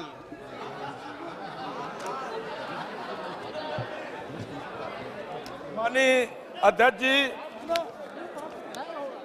आपने मुझे शून्यकाल में बोलने का मौका दिया, इसके लिए आपका बहुत बहुत धन्यवाद। महोदय, मेरा संसदीय निर्वाचन क्षेत्र सलेमपुर पर्यटन की दृष्टि से काफी पिछड़ा हुआ है, जबकि यहाँ पर्यटन की अपार संभावनाएं हैं। मेरे संसदीय निर्वाचन क्षेत्र से होकर राम जानकी पथ गुजरता है, जो रामायण सर्किट का हिस्सा है। राम जानकी पथ से केवल 6 किलोमीटर की दूरी पर स्थित सोहगरा धाम में एक पौराणिक शिव मंदिर है, जहां पर जनकपुर से अयोध्या जाते समय माता सीता ने महादेव जी की शिव की पूजा अर्चना की थी। लेकिन इस पौराणिक मंदिर को रामायण सर्किट से नहीं जोड़ा गया है, जिसके बिना रामायण सर्किट अधूरा है। इसके लिए सोहगरा धाम से सटा हुआ श्री दिग्देश्वर नाथ धाम है, सोनाग धाम है। मैल चौराहा पर विश्व प्रसिद्ध संत महर्षि देवरावा बाबा का आश्रम है। मेरे संसदीय निर्वाचन क्षेत्र के बलिया में महान ऋषि भृगु संहिता के रचयिता महर्षि भृगु आश्रम ऋषि का आश्रम है। और बिहार की सीमा से लगे सोहनपुर में श्री राम जानकी मंदिर और एक विशाल तालाब है, जिसे पर्यटन की दृष्टि से विकसित करने की आवश्यकता है।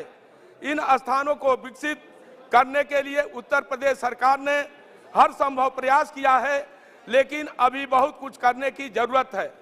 माननीय मंत्री, अतः मैं माननीय मंत्री जी से मांग करता हूं कि स्वदेश दर्शन योजना के अंतर्गत सोहगरा धाम को रामायण सर्किट से जोड़ने और सोनाग धाम, दिग्देश्वर नाथ धाम, महर्षि देवरावा बाबा आश्रम मैल, श्री राम जानकी मंदिर सोहनपुर और महर्षि भृगु ऋषि आश्रम बलिया को विकसित करने की कृपा करें। धन्यवाद।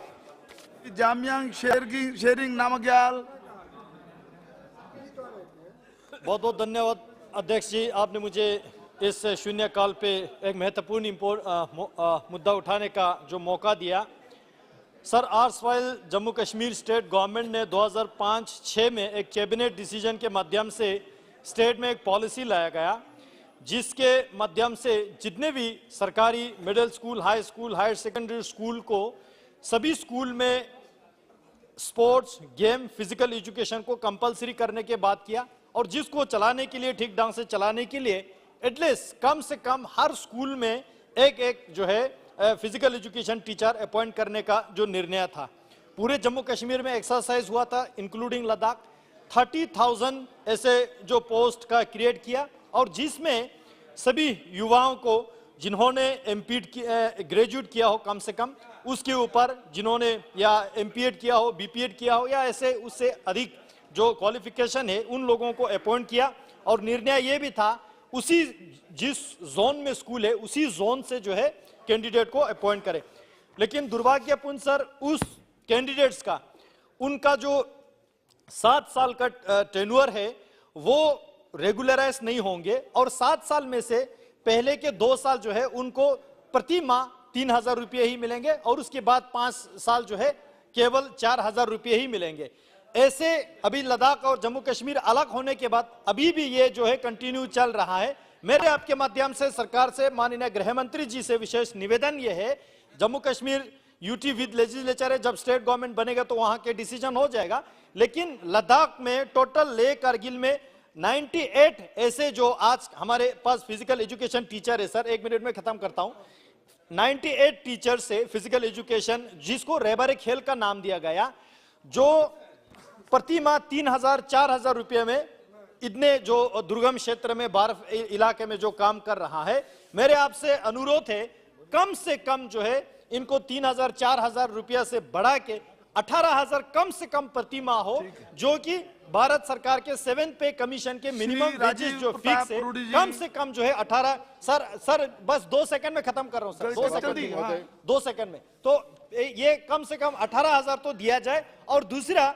जितने भी ऐसे जो है अलग से पोस्ट क्रिएट करके इनको रेगुलराइज किया जाए और लॉन्ग रन के लिए ये रेवर खेल का पॉलिसी जो है लद्दाख में खत्म किया जाए, स्क्रब किया जाए। बहुत बहुत धन्यवाद अध्यक्ष जी। महोदय, कश्मीर में एक समय हुआ करता था जब आतंकवादी निकलते थे और वो 10 साल पहले 15 साल पहले हम देखते थे कि इंटरनेट की सुविधा बंद किया जाता था क्योंकि आतंकवादी गतिविधियां होती है। लेकिन दुर्भाग्य है कि आज बिहार में मेरे जिला में पिछले 10 दिनों से इंटरनेट की सेवाएं बंद की गई है, और वो इसलिए बंद की गई हैं कि वहां इस प्रकार का अपराध हुआ है, हत्या हुआ है और निर्मम बच्चों को मार दिया गया है जो एक जाति समाज से थे। वहां आपराधिक वारदात इतना बढ़ गया है कि विधि व्यवस्था बनाए रखने के लिए कि सारण जिला में इंटरनेट को बंद किया गया है, और जिस प्रकार से निर्मम हत्या इन बच्चों की गई है एक जाति समुदाय से, ये आपराधिक तत्व आज बिहार में हावी हो गए हैं। और बिहार की जो स्थिति है, एक तरफ जातीय जनगणना करा करके बिहार को जाति में बांटने का प्रयास करता है, दूसरी तरफ जातीय उन्माद पैदा करके इन बच्चों को मौत के घाट, कल भी राहुल नाम का वो बच्चा अस्पताल में मर गया।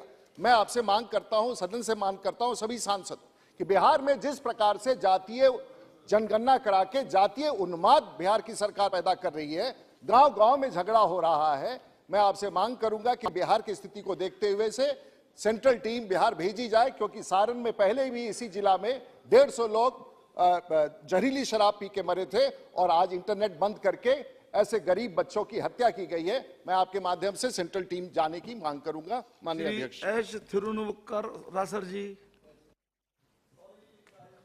wrongly. No problem, sir. Thank you very much for giving me this opportunity to participate in this 0 hour to raise a very important issue. So the Ministry of Rural Development in its latest order dated 23rd December 2022 stated that digital attendance of Manrega through mobile monitoring system NMMS would be mandatory in all the work sites, and it has been made universal from January 1st, 2023. This move has been receiving opposition from several quarters since May 2022, when it was made compulsory for all workers with 20 or more workers. This requires uploading 2-time stamped and geotagged photographs of the workers. The job fell on the supervisors, who are paid only marginally more than the unskilled workers.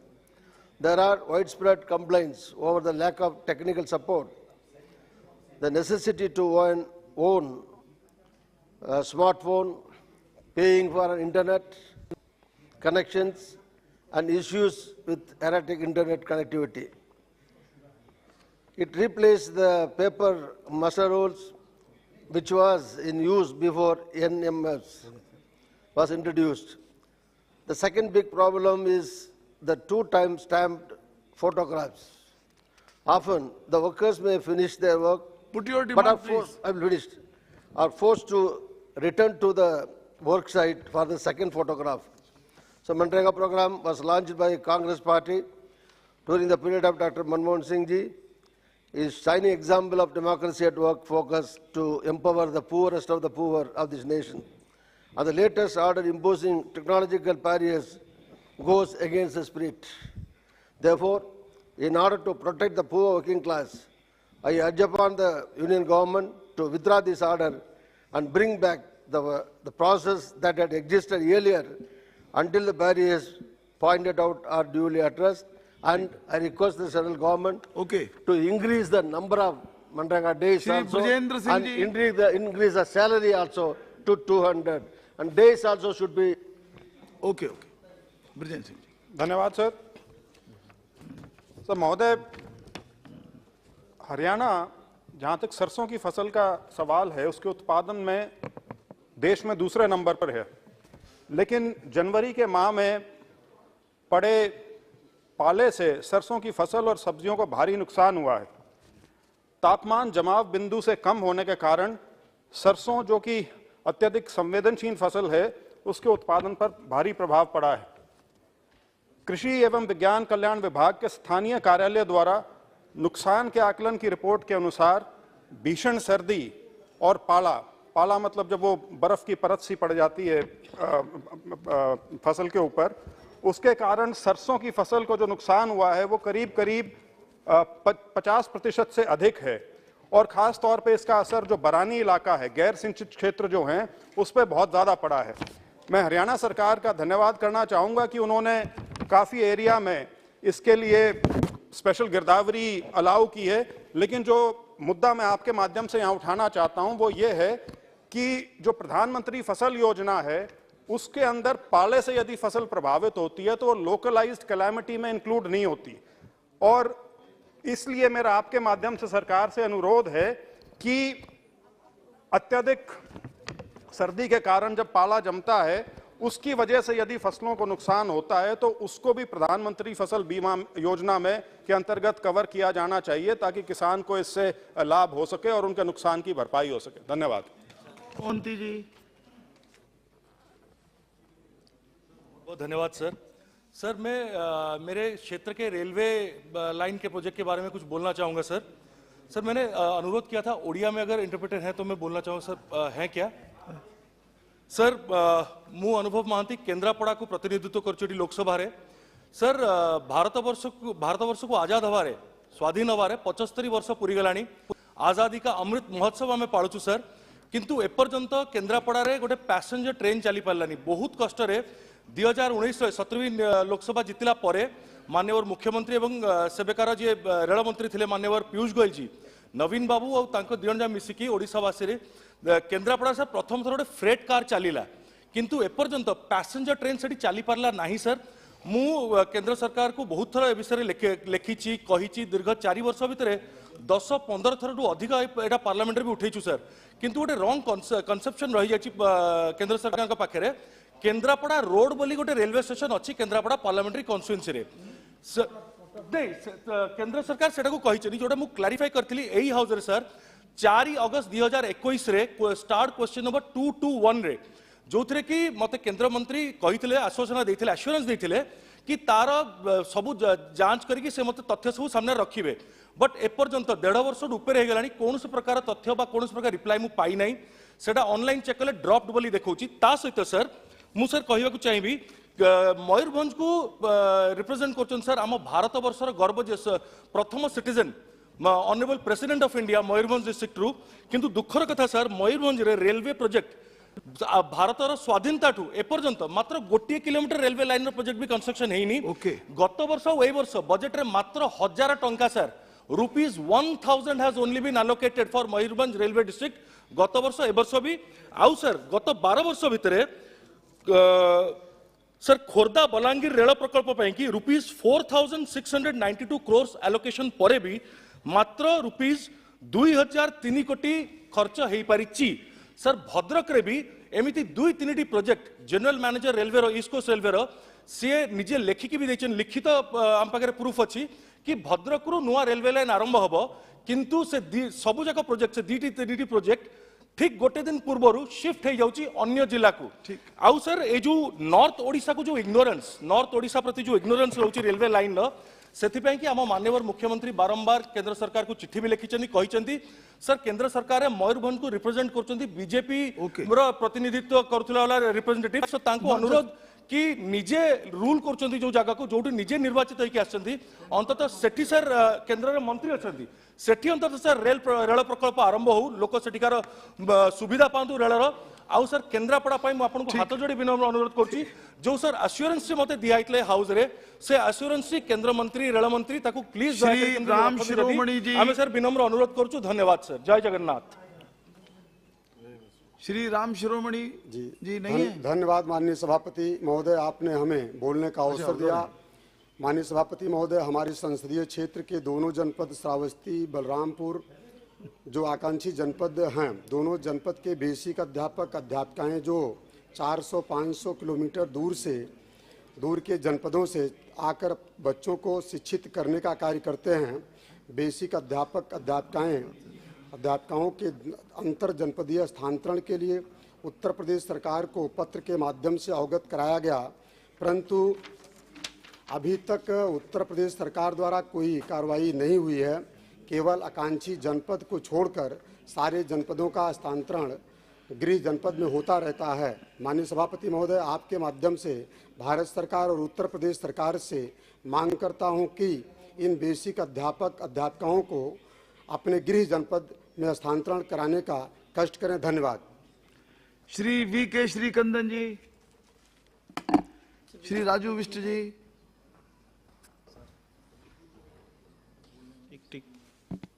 धन्यवाद sir.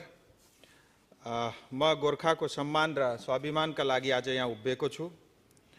एकचोटि yes महान देशमा फेरि पनि गोर्खाहरूको अपमान भएको छ र यसपालि यो अपमान टीएमसी का कुनै नेताले होइन तर भारतको सर्वोच्च सुप्रिम कोर्टबाट यो अन्याय गोर्खामाथि भएको छ। 13 जनवरी 2023 जुन रिट पिटिसनको एउटा जजमेन्टमा जुन कोर्टको अब्जर्भेसन थियो यस प्रकारले कि the person of foreign origin settle in Sikkim like the Nepalese.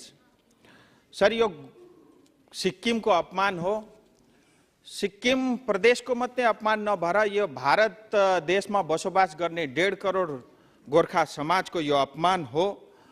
म बधाई दिन्छु भारत सरकार, सिक्किम सरकार र गृह मन्त्रालयलाई।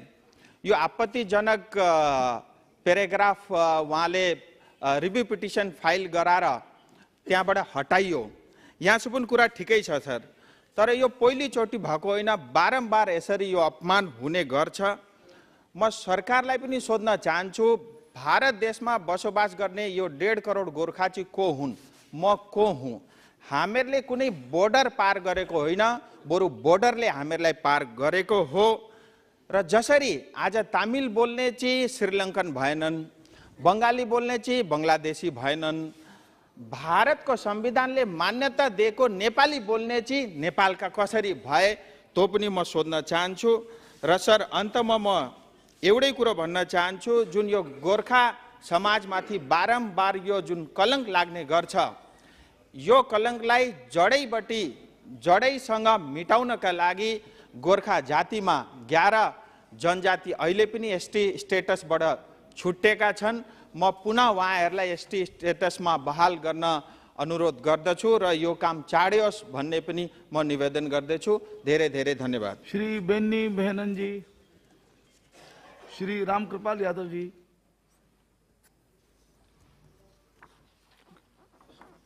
सर, माननीय सभापति महोदय, मैं आज एक अत्यंत ही लोक महत्व पर सदन का और सरकार का ध्यान आकृष्ट करना चाहता हूं।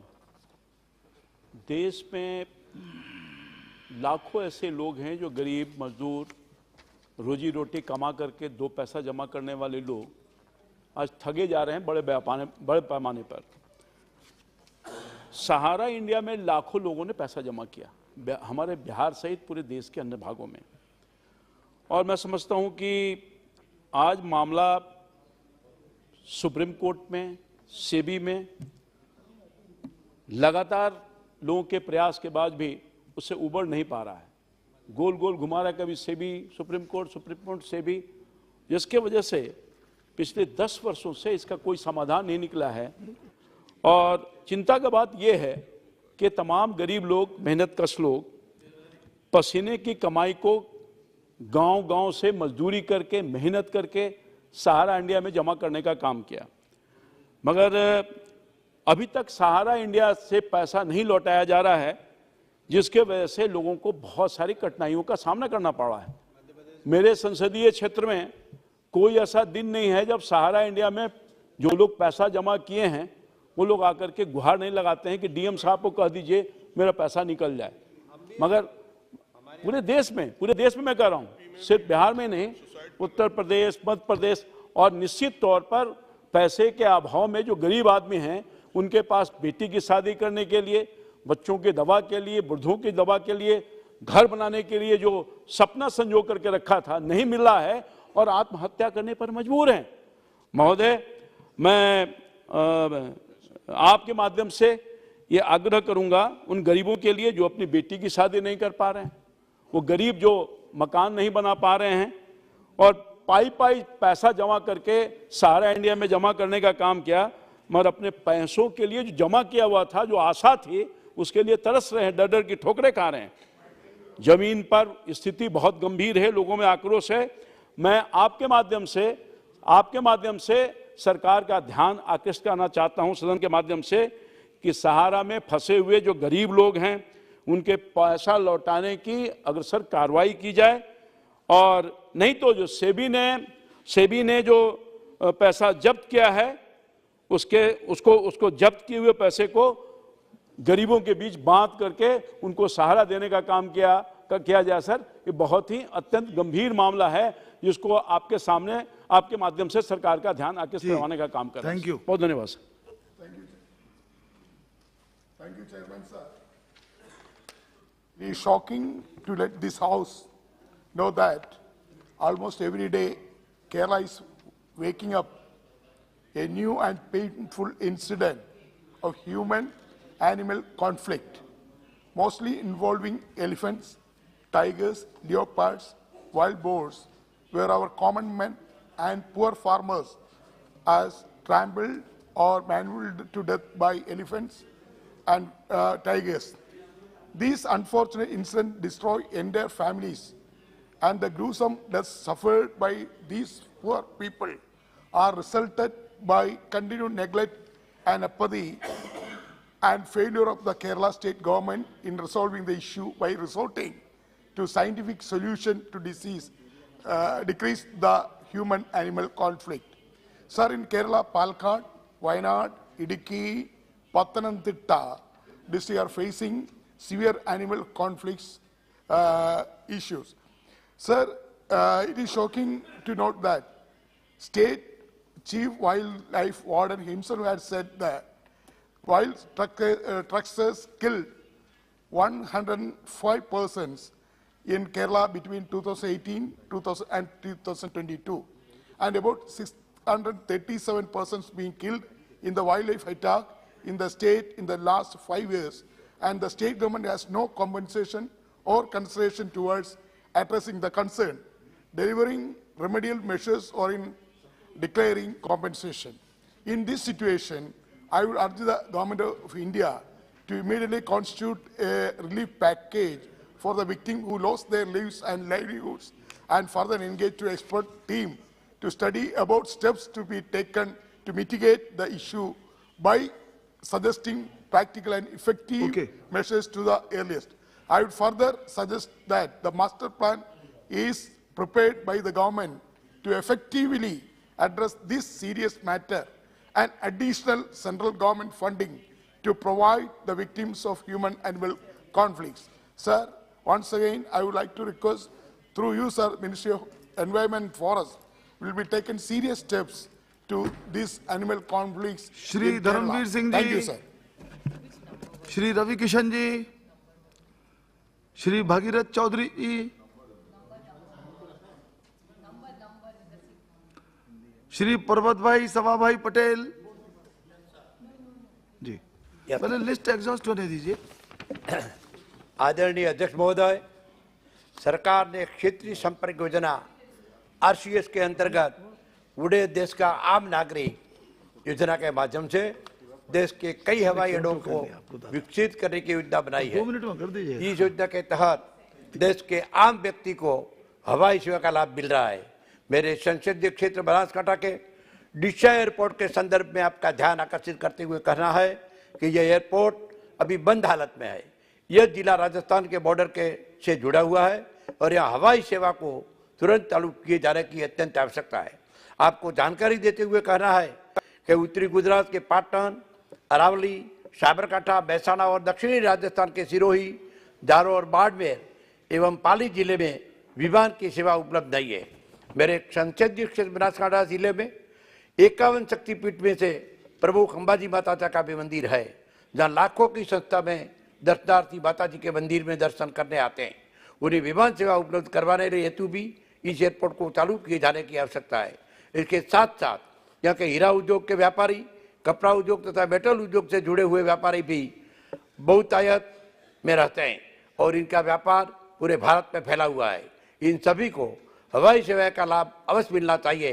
आज़ादी के बाद यहाँ अंबिका एयरलाइंस की सेवा चालू थी, जो मुंबई, डीसा एवं जोधपुर तक की हवाई सेवा देती थी, परंतु बाद में ये सेवा बंद कर दी गई है। जैसे पाकिस्तान का बॉर्डर नज़दीक है, इसलिए सुरक्षा की दृष्टि से भी इसका चालू किया जाना अत्यंत आवश्यक है।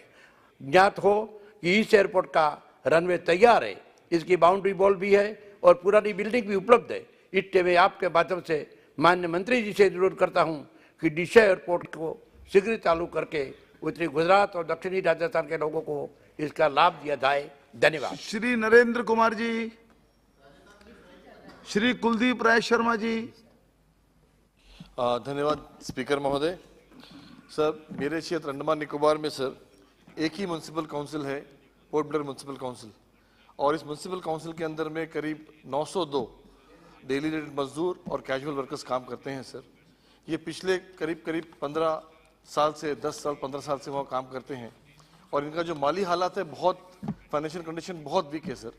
तो मैं आपके द्वारा सरकार से ये रिक्वेस्ट करता हूँ कि ये 902 जो हमारे डीआरएम साथी हैं, कैजुअल साथी हैं, वन टाइम एक पॉलिसी बनाया जाए और ये सबको एक साथ रेगुलराइज किया जाए, क्योंकि अब उनका एज खत्म हो गया है सर। एज खत्म होने के साथ साथ अब उनके जो फिजिकल कंडीशंस है वो भी ठीक नहीं है, क्योंकि समाज का पूरा जो कूड़ा है, कचरा ये उठाते हैं और एज भी चले गया, फिजिकली भी वो फिट नहीं है, तो उनके पास में और कोई दूसरा स्कोप नहीं है कि कहीं पर जाके वो नौकरी कर सके।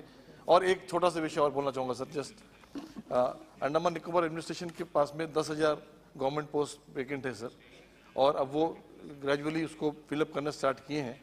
मगर मेरा आपके द्वारा सरकार से रिक्वेस्ट है, मैंने पहले भी सदन में इस बात को उठाया है कि 10,000 जो पोस्ट है इसको अंडमान निकोबार के जो नौजवान बच्चे हैं उनके द्वारा भरा जाए, क्योंकि आज देखने को ये मिला है कि अंडमान एडमिनिस्ट्रेशन के द्वारा ऑनलाइन के द्वारा ये प्रोसेस होता है और मुख्य भूमि से मैक्सिमम बच्चे वहाँ पे अप्लाई करते हैं, वो ज़्यादा क्वालिफाइड है, पढ़े लिखे हैं कंपेयर टू अंडमान के बच्चों के, तो वो जॉब उनको मिल जाता है, जिसको लेके अंडमान के यूथ के अंदर बहुत बड़ा एक अनरेस्ट है सर। तो मैं आपसे रिक्वेस्ट करता हूँ आपके द्वारा सरकार से ये जो 10,000 जो पोस्ट है सर वो अंडमान निकोबार के बच्चों को द्वारा ये फिलअप किया जाए। Thank you so much. Thank you, Chairman sir. I am raising a matter relating to River Mahanadi, which I have been raising number of times during the 16th Lok Sabha and also in the 17th Lok Sabha. I have raised this issue. The issue is Chhattisgarh unilaterally planned illegal abstraction of 24.50 million acre feet of Mahanadi river water. This is disclosed in their letter dated 27th August 2016. As per 1947 report of Central Waterways Irrigation and Navigation Commission on the Mahanadi Valley Development Hirakud Dam project, the minimum flow of 20.61 MAF of water was apportioned and Odisha was permitted to use 12.98 MAF of water and the rest for the upstream states. After much persuasion, the union government did not act. Ultimately, Odisha government went to the apex court and it referred the matter to the union government to form a tribunal. The tribunal after formation has already had 33 sittings during last 3 years or more. And one does not know how many more sittings are supposed to be held. The tribunal was supposed to give, as per the law of the land of today, was supposed to give its report within a specified period of time. They have not done it yet. I would urge upon the government to find out whether state of Chhattisgarh during its project planning has considered the MOEF guidelines for minimum environment flow.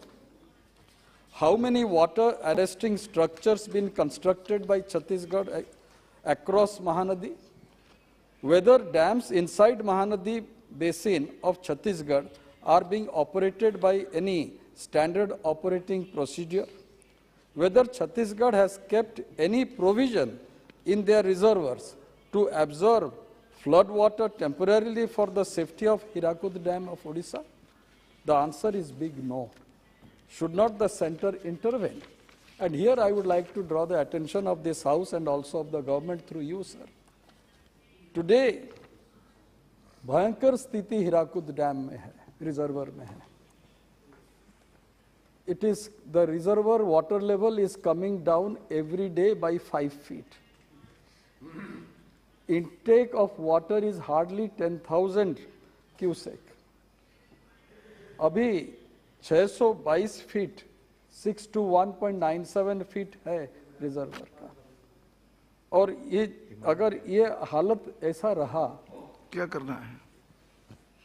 तो बुरी हालत हो जाएगी. और जो उड़ीसा के जितने सारे पावर जनरेशन, कैनाल इरिगेशन, इस और जो एक्वाफायर जो महानदी सिस्टम में है, ये पूरा बंद हो जाएगा. तो जो सिस्टम है और एनवायरनमेंट मिनिस्ट्री की जो गाइडलाइन है, उस गाइडलाइन के हिसाब से छत्तीसगढ़ तो पानी भेजे.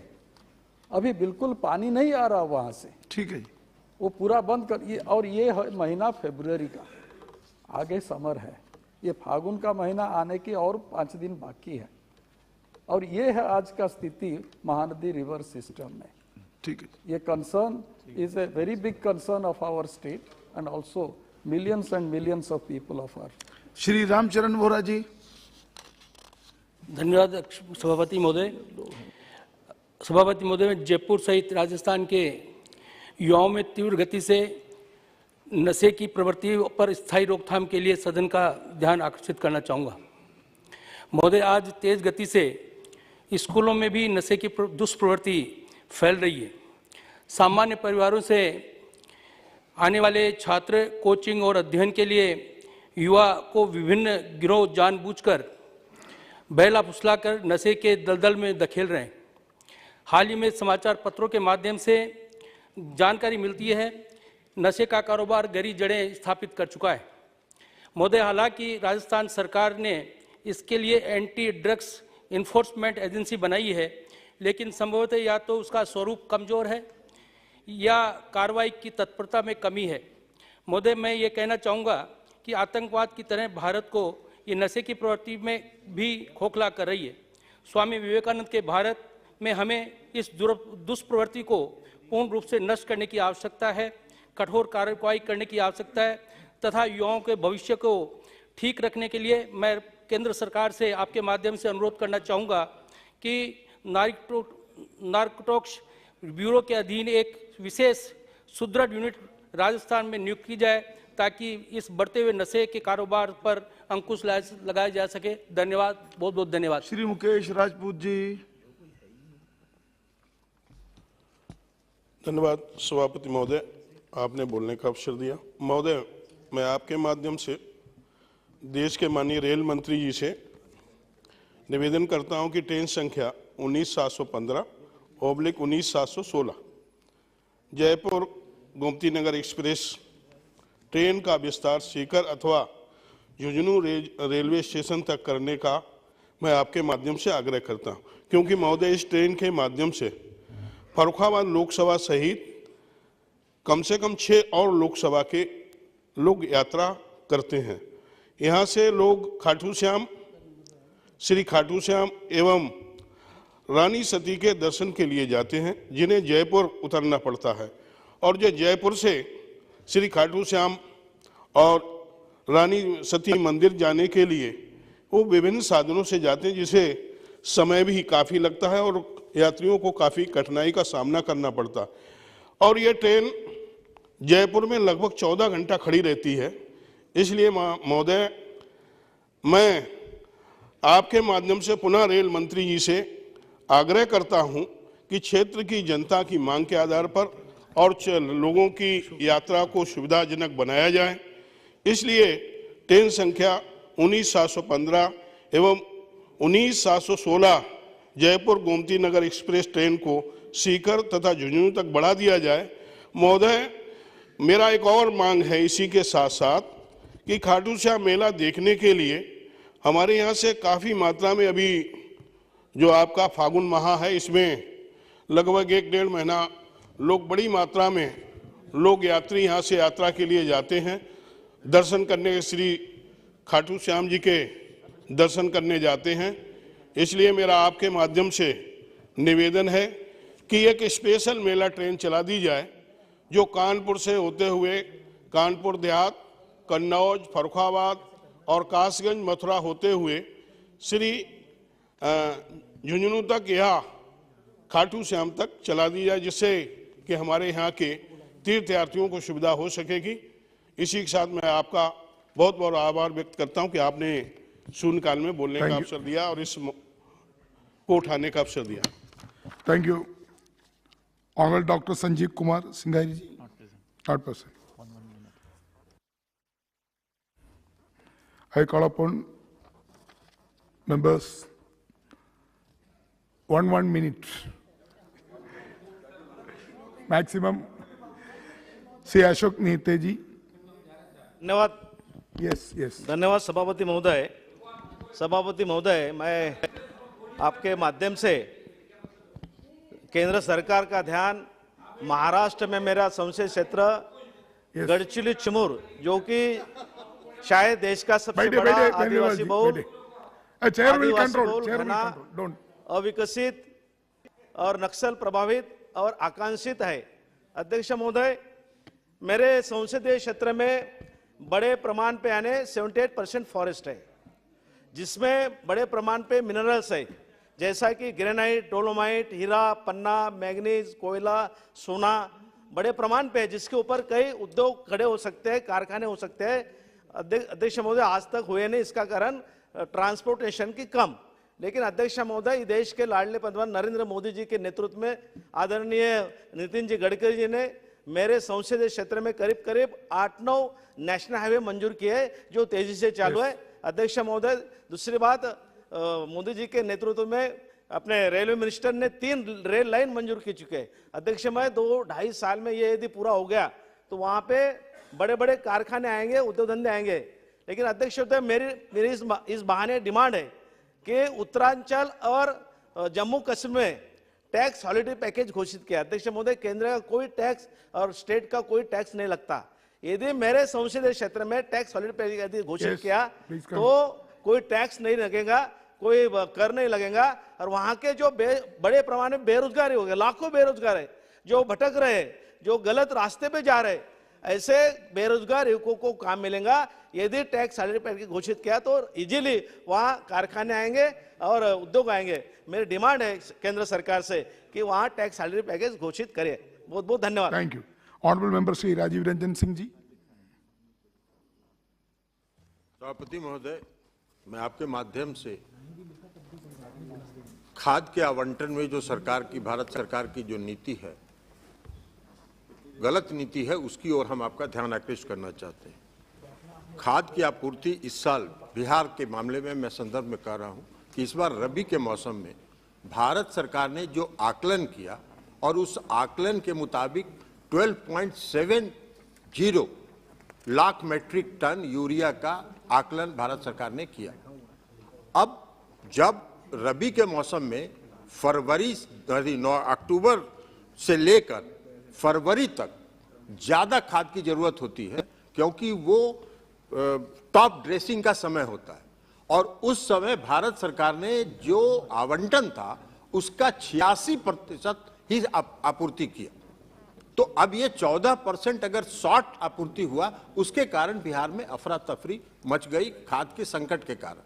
तो इससे फसल प्रभावित होता है।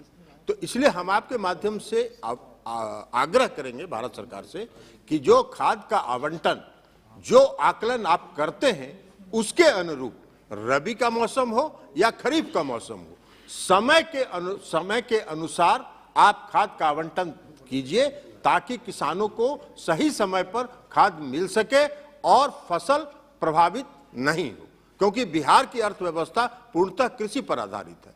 और अगर आप खाद की कमी करेंगे, राज्य सरकार कुछ कर नहीं सकती है, खाद पूरा आपके हाथ में है।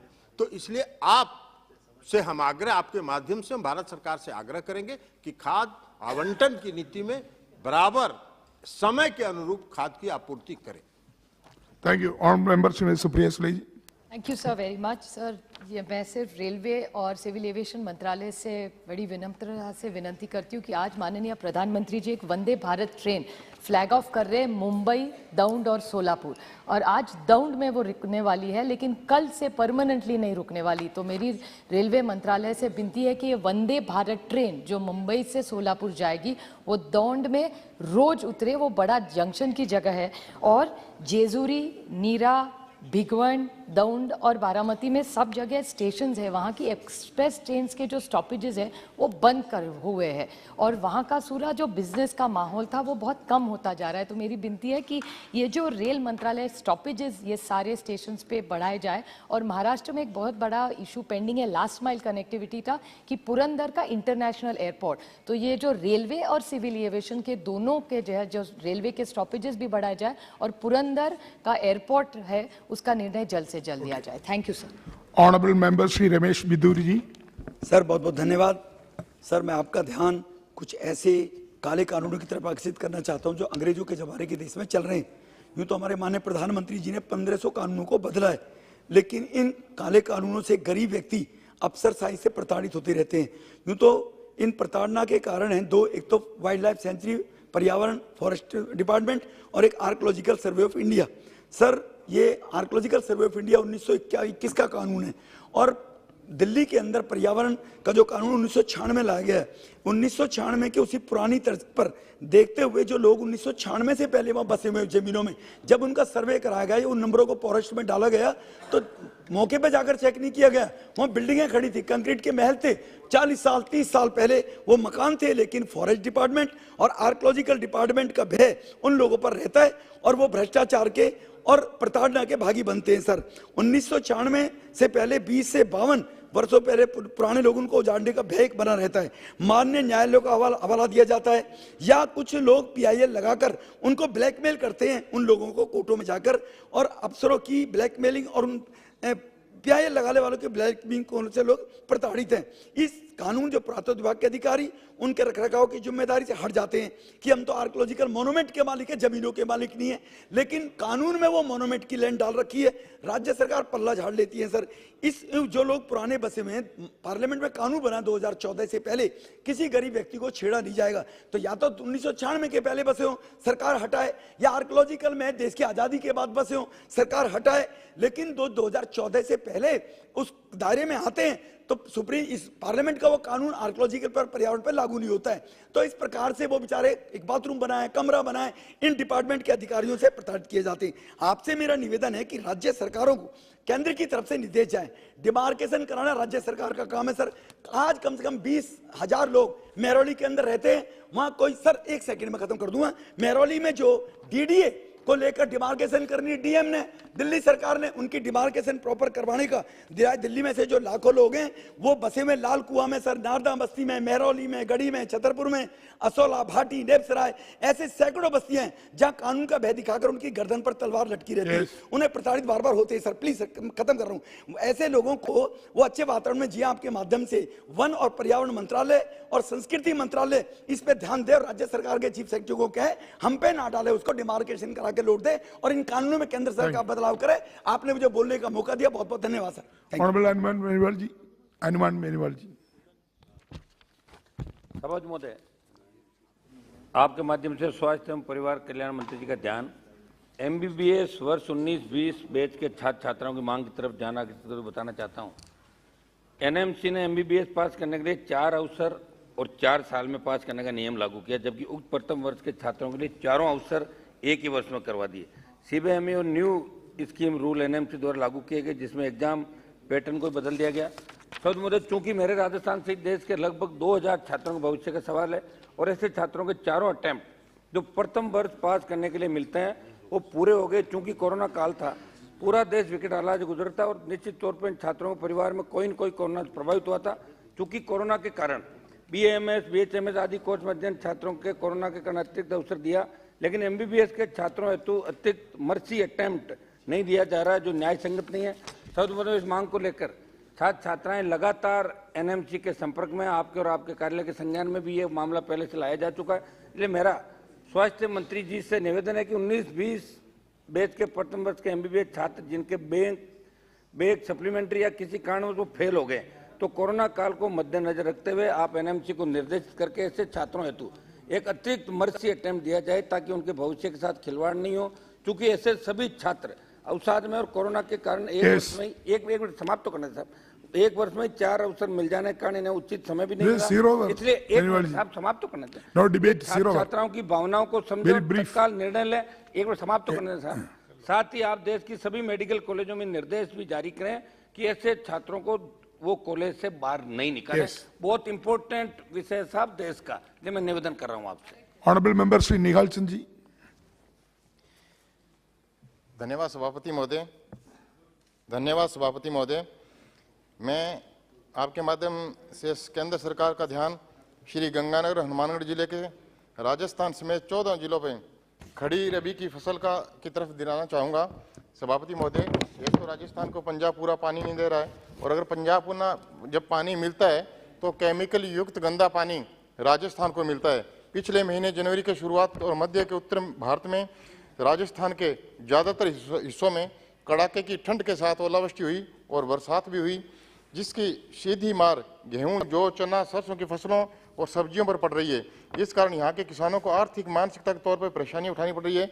सभापति जी, श्री गंगानगर में लगभग 3,27,000 हेक्टर और हनुमानगढ़ जिले में 2,37,000 हेक्टर जो सरसों की बिजाई हुई है, इसमें से 50% सीधा फसल को नुकसान पहुंचा है। इसके साथ ही सब्जियों और आलू की फसल को भारी पैमाने पर नुकसान पहुंचा है। मैं आपके माध्यम से मैं केंद्र सरकार से आग्रह करूंगा कि केंद्र सरकार राजस्थान को आरक्षण दे कि मेरे संसदीय क्षेत्र में किसानों को अचानक हुई इस वर्ष और ओलावृष्टि होने की वजह से नुकसान की भरपाई हेतु जल्द से जल्द राज्य सरकार को पूरी जमीन, जितनी भी जमीन खराबे हुई है, उसका सर्वे कराकर उसका मुआवजा किसान को दिया जाए। यह आपके माध्यम से मैं केंद्र सरकार से आग्रह करूंगा। धन्यवाद। Thank you. Honourable Krishna Pal Yadav ji. Honourable member Krishna Pal Yadav ji. Shri K Jay Kumar ji. Honourable member Shri K Jay Kumar. Honorable sir, thank you very much for the opportunity. I raised to register a point regarding the most important need of elevated corridor road between Chennai to Tada. This road is on the Calcutta road. The harbor is there in the Chennai, and another industrial estate there in Andhra Pradesh. Heavy traffic. In the morning hours, people are taking a lot of time, 1.5 hours, 2 hours, 3 hours, traffic jam takes place.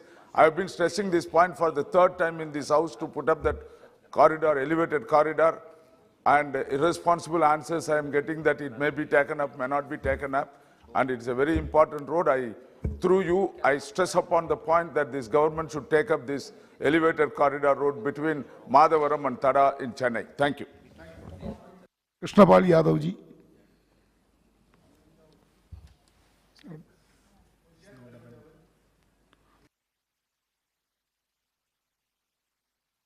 शैली जी, Danny शैली जी। Sir बहुत बहुत धन्यवाद सभापति महोदय, आपने मुझे एक महत्वपूर्ण विषय उठाने का मौका दिया। सर आज ही ऑनरेबल फाइनेंस मिनिस्टर ने बजट पर यहाँ रिप्लाई दिया। मैं सिर्फ इतना कहना चाहता हूँ सभापति महोदय कि इस देश का अक़लियत माइनॉरिटीज जो है वो उसका भी इस देश पे उतना ही अधिकार है जितना मेजॉरिटी का है। लेकिन जो बजट आया जिसमें पहली बार यह हुआ कि जो माइनॉरिटीज डिपार्टमेंट का एलोकेशन था वो पूरी की पूरी तरीके से इतना घटा दिया गया है कि वो अब है ही नहीं, नाम का है, नाम मुंह में जीरा का टाइप का है। लेकिन उसके बावजूद भी ये सरकार सबका साथ, सबका विकास, सबका विश्वास की बात करती है, लेकिन और सबका प्रयास की भी बात करती है। अगर एक मां के 4 बच्चे हैं, अगर एक बच्चा कमजोर रह जाएगा तो मां की तो और ज्यादा जिम्मेदारी बनती है कि उस बच्चे को ज्यादा लाड प्यार दे करके उसकी ज्यादा मदद करे, उसको ज्यादा पालन पोषण के लिए उसको हेल्प करे। मेरी आपके माध्यम से सरकार से यही मांग है कि जो बजट में माइनॉरिटीज का डिपार्टमेंट का जो एलोकेशन कम किया है उसको बहाल किया जाए, और जो पूरे देश में जिस तरीके से मदरसों के आप जो है आप सर्वे तो कर रहे हैं लेकिन मदरसा मॉडर्नाइजेशन के लिए आप एलोकेशन नहीं कर रहे हैं। मैं आपके माध्यम से सरकार से यही मांग करना चाहता हूं कि जो माइनॉरिटीज के एजुकेशनल इंस्टीट्यूशंस को जो मदद दी जानी चाहिए थी वो बहाल की जाए, और जो जिस तरीके से ये लगातार एलोकेशन कम हो रहा है। सर, मेरे उत्तर प्रदेश के अंदर 25,000 टीचर्स जो हैं, मदरसा मॉडर्नाइजेशन के 25,000 टीचर्स भुखमरी का शिकार हैं। एक तरफ आप कहते हैं एक हाथ में कुरान, दूसरे हाथ में कंप्यूटर, लेकिन मदरसा मॉडर्नाइजेशन टीचर्स का जो वेतन है, जो केंद्रीय अंश है, वो भी सरकार नहीं दे रही है। मैं आपके माध्यम से सरकार से ये पुनः आग्रह करता हूं, मांग करता हूं कि माइनॉरिटीज डिपार्टमेंट का एलोकेशन जो है वो बहाल करें। बहुत बहुत शुक्रिया। Already budget debate you brought into Honorable Finance Minister. Again, you are okay. Thank you. Honorable Member Srimati B.B. Satyavati ji. Thank you, Chairperson, sir. As technologies emerge that revolutionize cancer care, India still faces the problem of making it inexpensive and accessible to its huge population. Cancer cases and deaths have steadily increased in India, with an ICMR study stating that 1 in 9 Indians will develop cancer during their lifetime. The infrastructure for cancer care is inadequate, evident in how we only have 700 radiotherapy machines for our 1.4 billion population, as opposed to 1,300 machines required according to WHO standards, along with a lack of sufficient cancer care facilities. And Chairperson, sir, a further problem is the concentration of treatment facilities in major cities. Access to cancer care goes down as soon as you go out of Tier 1 cities. In Tier 2 and 3 cities and villages, even basic services and technology like radiology equipments are difficult to locate. It results in tertiary care, cancer care centers in cities being overwhelmed with over 45,000 new patients being registered in these centers every year, out of which nearly 60% they come from various parts of India after traveling far distances for their treatments. Therefore, Chairperson, sir, I request the government to extend affordable cancer care outside of the big cities, especially district hospitals, to ensure accessible screening, detection and treatment facilities for everyone. Thank you very much. Honorable Member Shri D.M. Kadir ji. Thank you, Speaker, sir. Sir, the public sector undertaking, companies like ONGC, IOC, NLCIL and many others consider GATE scores for the recruitment of their graduate trainee engineers posts. Candidates who want to appear in the PSU interview have to qualify the GATE 2023 cutoff for PSU. This will be a big burden on the students from the rural areas and studied under the various state boards. Honorable Chief Minister of Tamil Nadu has also written in this regard to the Government of India. Sir, this is a deviation from the past practice, and the earlier priority was accorded while recruiting the various positions, including the graduate training engineers, where they used to give the lands to building up of these factories and mining areas. At present, the PSUs have considerable requirement of land for these operations. While acquiring land, there arises a very justifiable demand among the local people that the job opportunities should be provided to those families whose lands were acquired by PSUs. We consider that the local communities, especially those who have given up their lands and house sites for the development of the PSUs, should be accorded priority in the process of recruitment. to various positions for the public sector unit. Further, the present sudden shift in the recruitment process to consider gate marks for appointment would deprive the candidates of the poor and rural backgrounds who are not in a position to attend the gate. Therefore, I urge the union government to refrain from the decision to adopt gate scores for recruitment into the GET and PSUs, including NLCIL, NPCIL, ONGC, IOC, BHEL, and to accord priority to those candidates whose families have given their lands for the development of the PSUs. Thank you. Thank you. Honorable Member Sri Sanjay Seth ji. Sanjay Seth. सभापति महोदय, भारत में ऐसे बहुत कम स्थान है जिनका ऐतिहासिक, सांस्कृतिक और धार्मिक स्थान है, और वैसा स्थान झारखंड की राजधानी रांची, उसके मध्य में एक पहाड़ी मंदिर है जहां भगवान शिव वास करते हैं। और वह पहाड़ी मंदिर, उसका ऐतिहासिक महत्व इसलिए भी है कि वहां आदिवासी समाज पूजा भी करते हैं। स्वतंत्रता संग्राम में वहां फांसी भी दी गई, इसीलिए उसे फांसी टंगड़ा भी कहते हैं, फांसी टुंगरी। वर्तमान में उसकी स्थिति खराब है। नीतीश प्रियदर्शनी जो पर्यावरणविद हैं, उनका कहना है कि अगर इस पर ध्यान नहीं दिया गया तो आने वाले दिन बहुत कठिन होंगे, और वो घनी बस्ती के बीच में है। मेरा भारत सरकार से मांग है कि उसकी चट्टान से उसको बांधा जाए, घेराबंदी की जाए और उसके लोहे के जाल से बांधा जाए।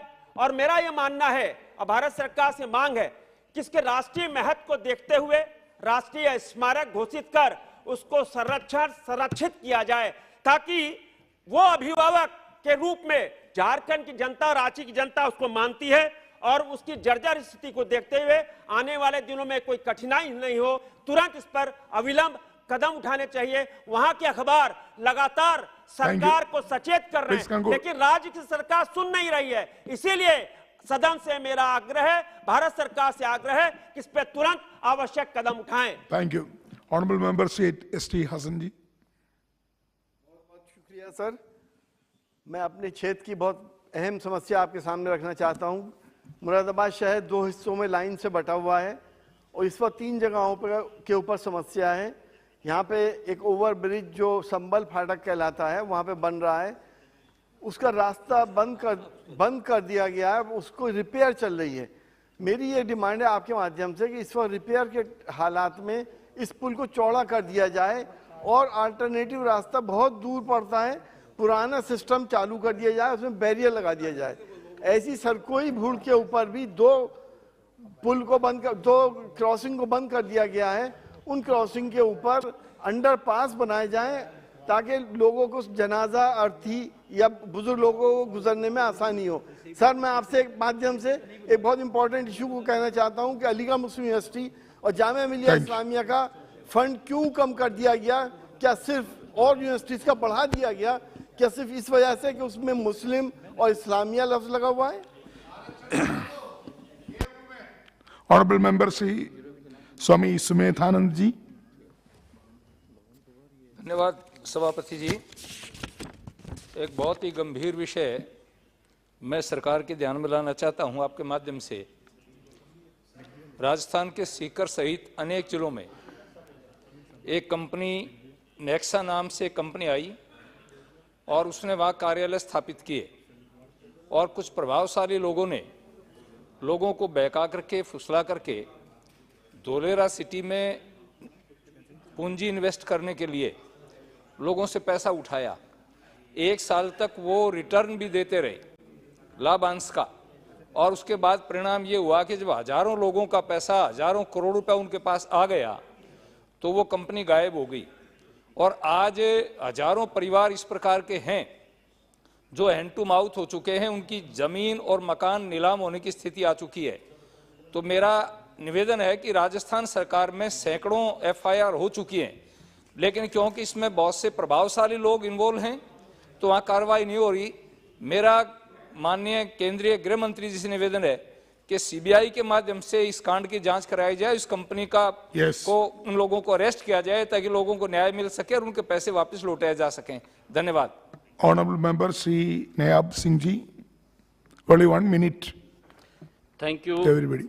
माननीय उपाध्यक्ष महोदय, मैं सबसे पहले तो दुनिया के सबसे लोकप्रिय प्रधानमंत्री आदरणीय नरेंद्र मोदी जी, उनका धन्यवाद करना चाहूँगा। आदरणीय निर्मला सीतारमण जी का धन्यवाद करना चाहूँगा कि 135 करोड़ लोगों की भावनाओं का ये बजट पेश किया है और इससे मजबूती मिलेगी। आदरणीय उपाध्यक्ष महोदय, मैं आपके माध्यम से माननीय रेल मंत्री जी का ध्यान करनाल से यमुनानगर नई रेल लिंक परियोजना की ओर आकर्षित करना चाहता हूं, जो करनाल से यमुनानगर वाया इंद्री रादौर से होकर गुजरेगी। इस रेल लिंक से मेरी लोकसभा के लाडवा, रादौर, द्यामला वासियों और आसपास के क्षेत्र के लोगों को बहुत बड़ा लाभ मिलेगा। कुरुक्षेत्र और करनाल के आसपास के क्षेत्र के सैकड़ों गांव के लोगों को हरिद्वार, ऋषिकेश जैसे पवित्र स्थानों व उत्तर प्रदेश और उत्तराखंड जाने के लिए भी ये रेल मार्ग नज़दीक और सस्ता पड़ेगा। Haryana rail infrastructure development corporation के अनुसार करनाल से यमुनानगर तक मौजूदा रेल मार्ग अंबाला कैंट से होकर जाता है, जो लगभग 121 किलोमीटर है, जबकि प्रस्तावित रेल मार्ग 61 किलोमीटर होगा। HRIDC द्वारा बनाए गए एस्टीमेट अनुसार इस परियोजना की कुल लागत 883.78 करोड़ की थी। इस परियोजना का प्रस्ताव राज्य सरकार द्वारा रेल मंत्रालय को भेज दिया गया है, जो रेल मंत्रालय में विचाराधीन है। अतः मेरा माननीय रेल मंत्री जी से अनुरोध है कि इस परियोजना को जल्द से जल्द संज्ञान में लेकर काम चालू किया जाए, जिससे यात्रियों की कोई समय बचत हो और उनकी यात्रा सुविधाजनक हो। Thank you honourable member Haji Fazlur Rahman ji. Haji Fazlur Rahman ji. Thank you sir, सभापति जी। मैं CBSE बोर्ड से एफिलिएटेड जो स्कूल्स हैं उसके बारे में बताना चाहता हूं। CBSE बोर्ड से जो एफिलिएटेड स्कूल्स हैं उसमें NCERT के द्वारा प्रकाशित बुक्स, कोर्स वगैरह पढ़ाना लाजमी है, लेकिन इससे उलट जो प्राइवेट पब्लिशर्स हैं उनके द्वारा जो प्रकाशित कोर्सेज हैं वो पढ़ाए जा रहे हैं, जो कि बहुत ज़्यादा महंगे हैं और मिडिल क्लास के लोग उसको अफोर्ड नहीं कर पाते। तो मेरा अपने शिक्षा मंत्री जी से अनुरोध है कि जो हमारे CBSE से एफिलेटेड स्कूल्स हैं उसमें NCERT से जो मान्यता है कोर्सेज की, बुक्स की, उन्हीं को पढ़ाया जाए ताकि गरीब लोगों को इसका फ़ायदा पहुंच सके। और मैं एक और अनुरोध है मेरा कि ये ऑर्डर अगर अभी से हो जाए ताकि करंट ईयर में इसको लागू हो सके। धन्यवाद। Thank you honourable member Shri Manoj Tiwari ji. धन्यवाद सभापति महोदय। मैं एक बहुत ही गंभीर विषय आज सदन के सामने उठा रहा हूं। राइट टू प्राइवेसी हम सभी का अधिकार है, मौलिक अधिकार है, लेकिन दिल्ली की आम आदमी पार्टी की सरकार दिल्ली के लोगों, दिल्ली में आने वाले, ठहरने वाले, कुछ दिन रहने वाले महत्वपूर्ण नेताओं, प्रमुख अधिकारियों सबका छिपकर फोन कॉल सुन रही है, टेप कर रही है और ऐसा करते हुए पकड़ी गई है। ये हमारे मौलिक अधिकार का हनन है जो आर्टिकल 21 ने दिया है। अब आपको जानकर के आश्चर्य होगा कि पहले उन्होंने फीडबैक यूनिट बनाया जिसके अध्यक्ष डिप्टी CM दिल्ली के हैं, मैं मनीष सिसोदिया, नाम लेना पता उचित है कि नहीं, और अब जो है जी मनीष सिसोदिया उसके डिप्टी CM अध्यक्ष बने और दिल्ली की समस्याओं का फीडबैक लेने की जगह नेताओं की फोन टेपिंग करने लगे, लोगों का फोन टेपिंग करने लगे। अभी चिंता की बात यह है सभापति महोदय कि यहाँ रक्षा क्षेत्र में, सुरक्षा क्षेत्र में, वैज्ञानिक शोध क्षेत्र में हमारे कई देश हित में अत्यंत गोपनीय ढंग से कार्य हो रहे हैं, देश महाशक्ति बन रहा है। सवाल उठता है कि क्या इस अवैध जासूसी से दिल्ली की आम आदमी पार्टी की सरकार ये गोपनीय डेटा इकट्ठा कर किसी को शेयर कर रही है? तो मेरी मांग है कि इसका केस दर्ज हो, कड़ी जांच हो और विभिन्न लोगों के मौलिक अधिकार हनन करने के लिए कठोरतम सजा दी जाने के लिए यथाशीघ्र आगे बढ़ा जाए। ऑनरेबल मेंबर श्री ईमानदारी सिंह जी। धन्यवाद माननीय अध्यक्ष जी। माननीय अध्यक्ष जी, मैं आपके माध्यम से माननीय जल शक्ति मंत्री जी एवं भारत सरकार से अनुरोध करती हूं कि मेरे संसदीय क्षेत्र शहडोल के जिला अनूपपुर के अंतर्गत विकास खंड अनूपपुर कोतमा जतहरी में सोन नदी एवं केवई नदी का प्रवाह है। माननीय प्रधानमंत्री जी की मंशा है किसानों की आमदनी दुगनी हो, इसके लिए हमको संसाधन बनाने होंगे। माननीय अध्यक्ष जी, मेरे संसदीय क्षेत्र के जिला अनूपपुर के अंतर्गत विकासखंड कोतमा के ग्राम पथरौड़ी के पास केवई नदी में स्टोरेज वेयर और बांध निर्माण करने से यहाँ के आसपास के गांव को माइक्रो उद्वहन सिंचाई योजना के माध्यम से पानी पहुँचाया जा सकता है। इसी प्रकार अध्यक्ष जी, विकासखंड अनूपपुर और जतेहरी ग्राम पंचायत चौड़ी एवं चोलना के बीच में सोन नदी में स्टोरेज वेयर निर्माणाधीन है।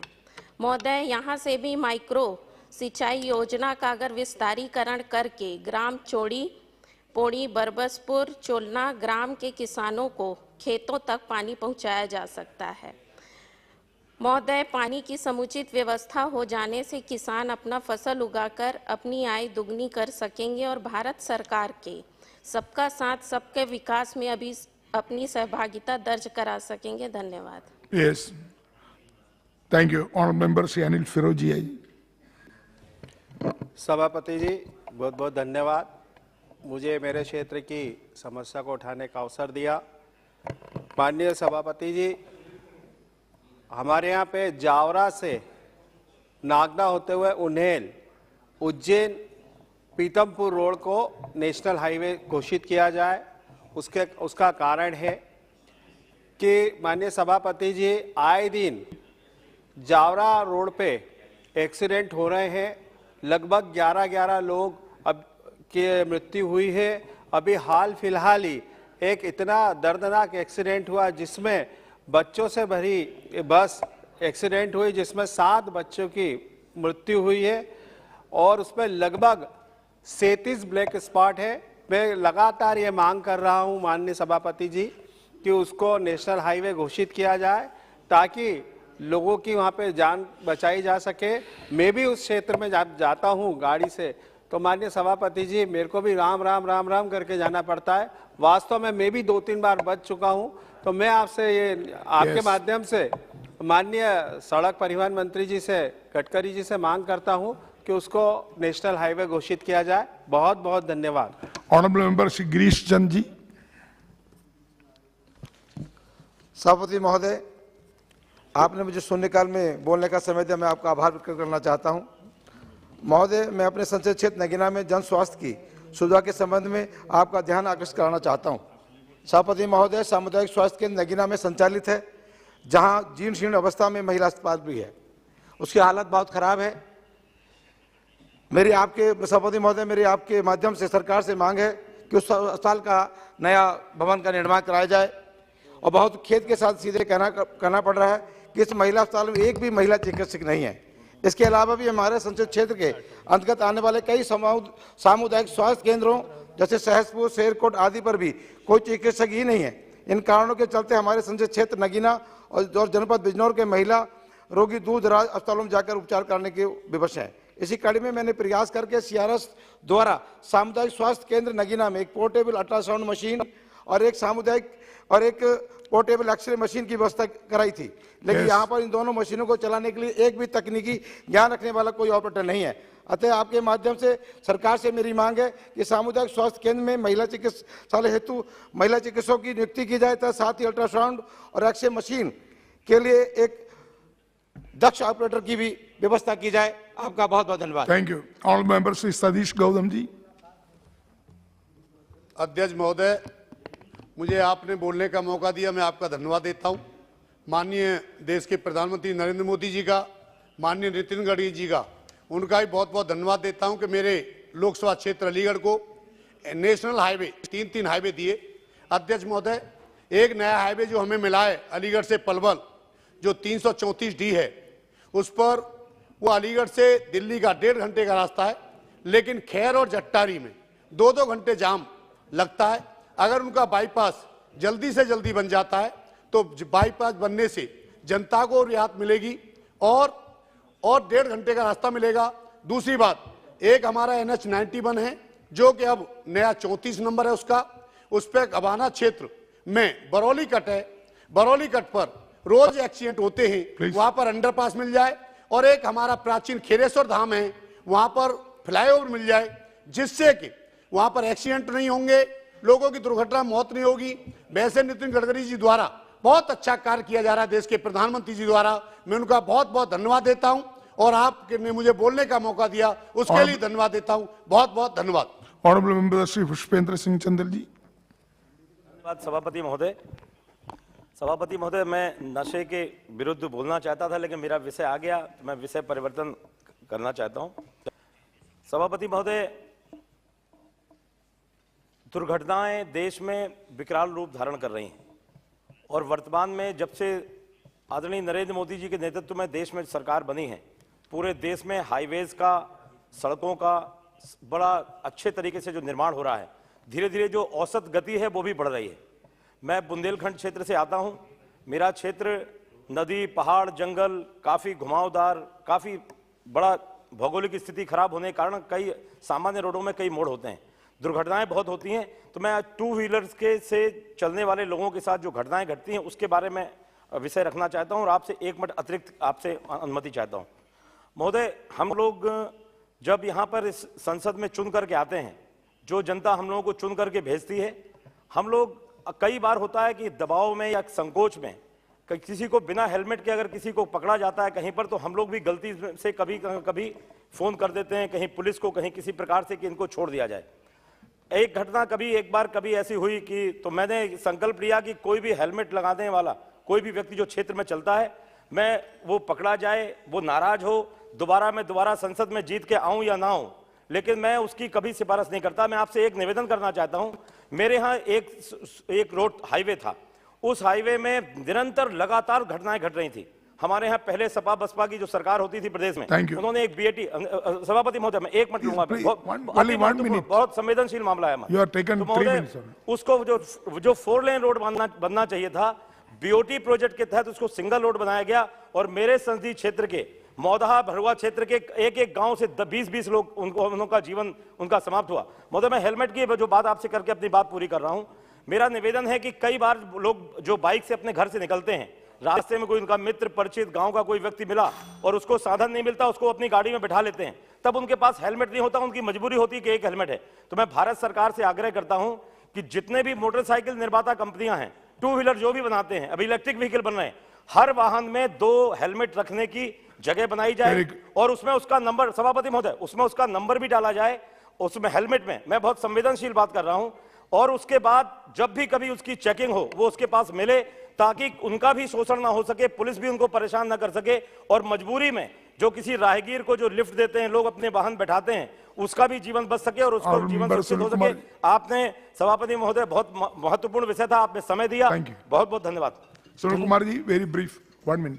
धन्यवाद सभापति महोदय। मैं आपका ध्यान अति महत्वपूर्ण विषय राष्ट्रीय राजमार्ग 727 पर मूलभूत सुविधाओं का घोर अभाव की ओर आकृष्ट करना चाहता हूँ। बेतिया से बगहा होते हुए उत्तर प्रदेश को जोड़ने वाली राष्ट्रीय राजमार्ग संख्या 727 पर अभी तक कार्य पूर्ण नहीं हो पाया है।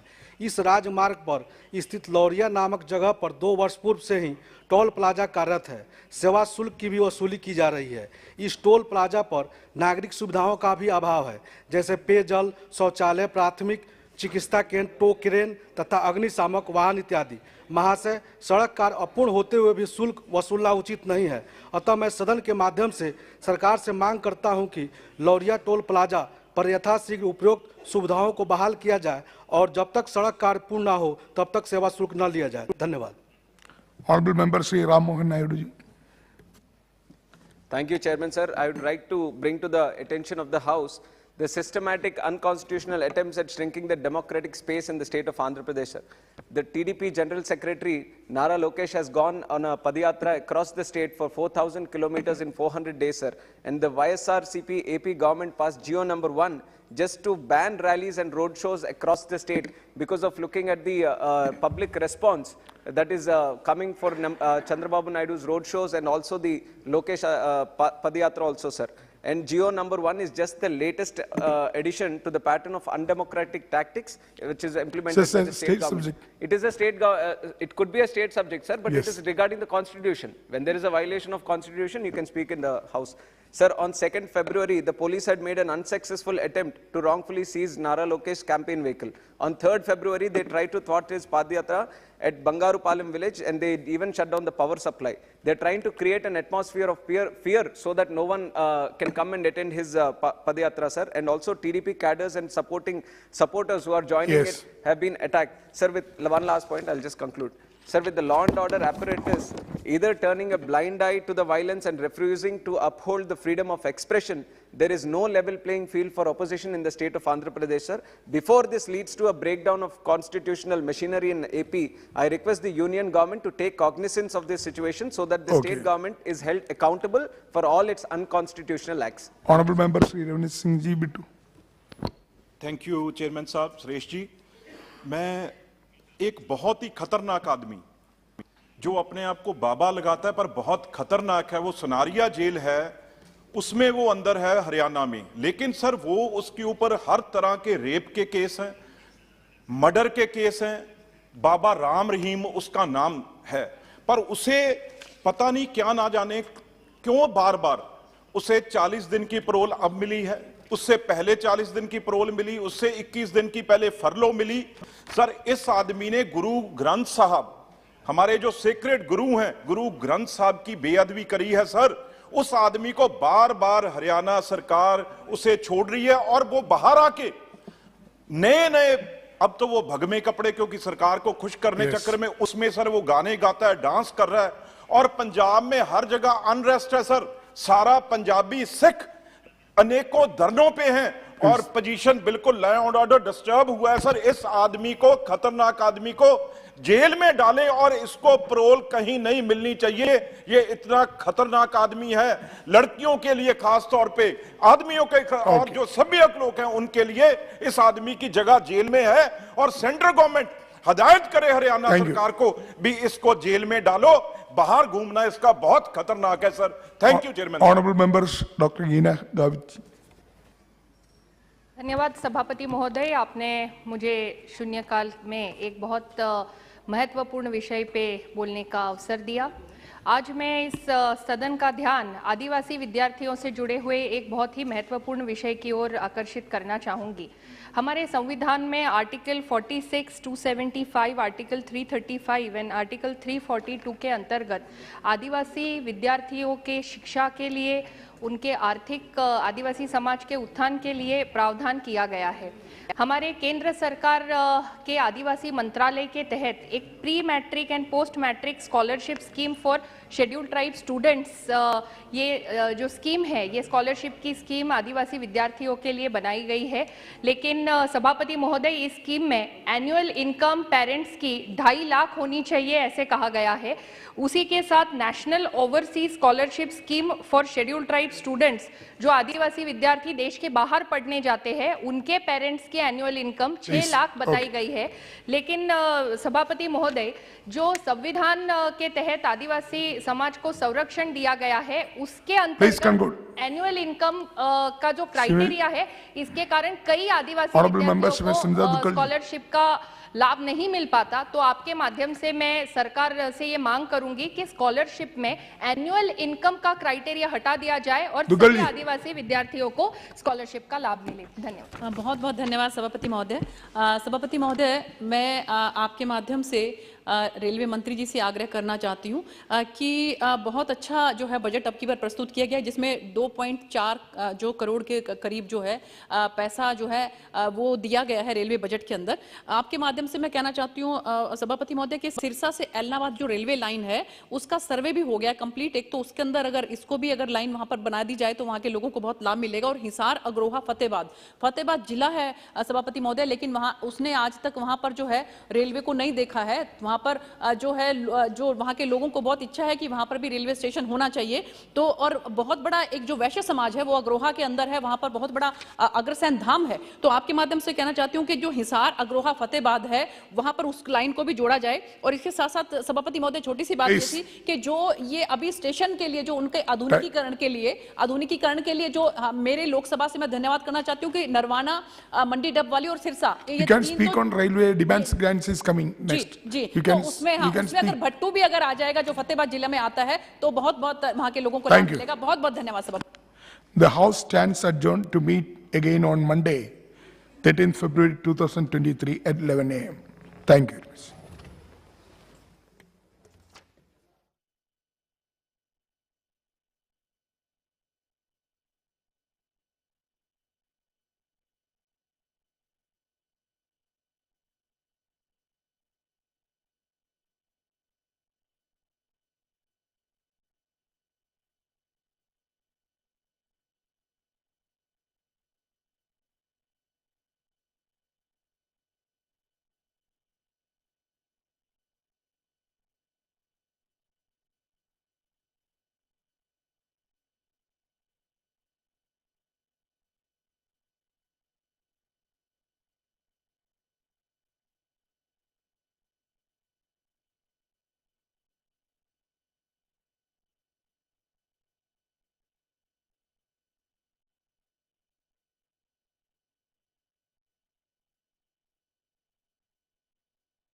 अर्थव्यवस्था यह देश नहीं संभाल पाए, उस समय अगर अर्थव्यवस्था कहीं की संभली तो भारत की संभली और मोदी जी के नेतृत्व में संभली, और उसी का नतीजा है।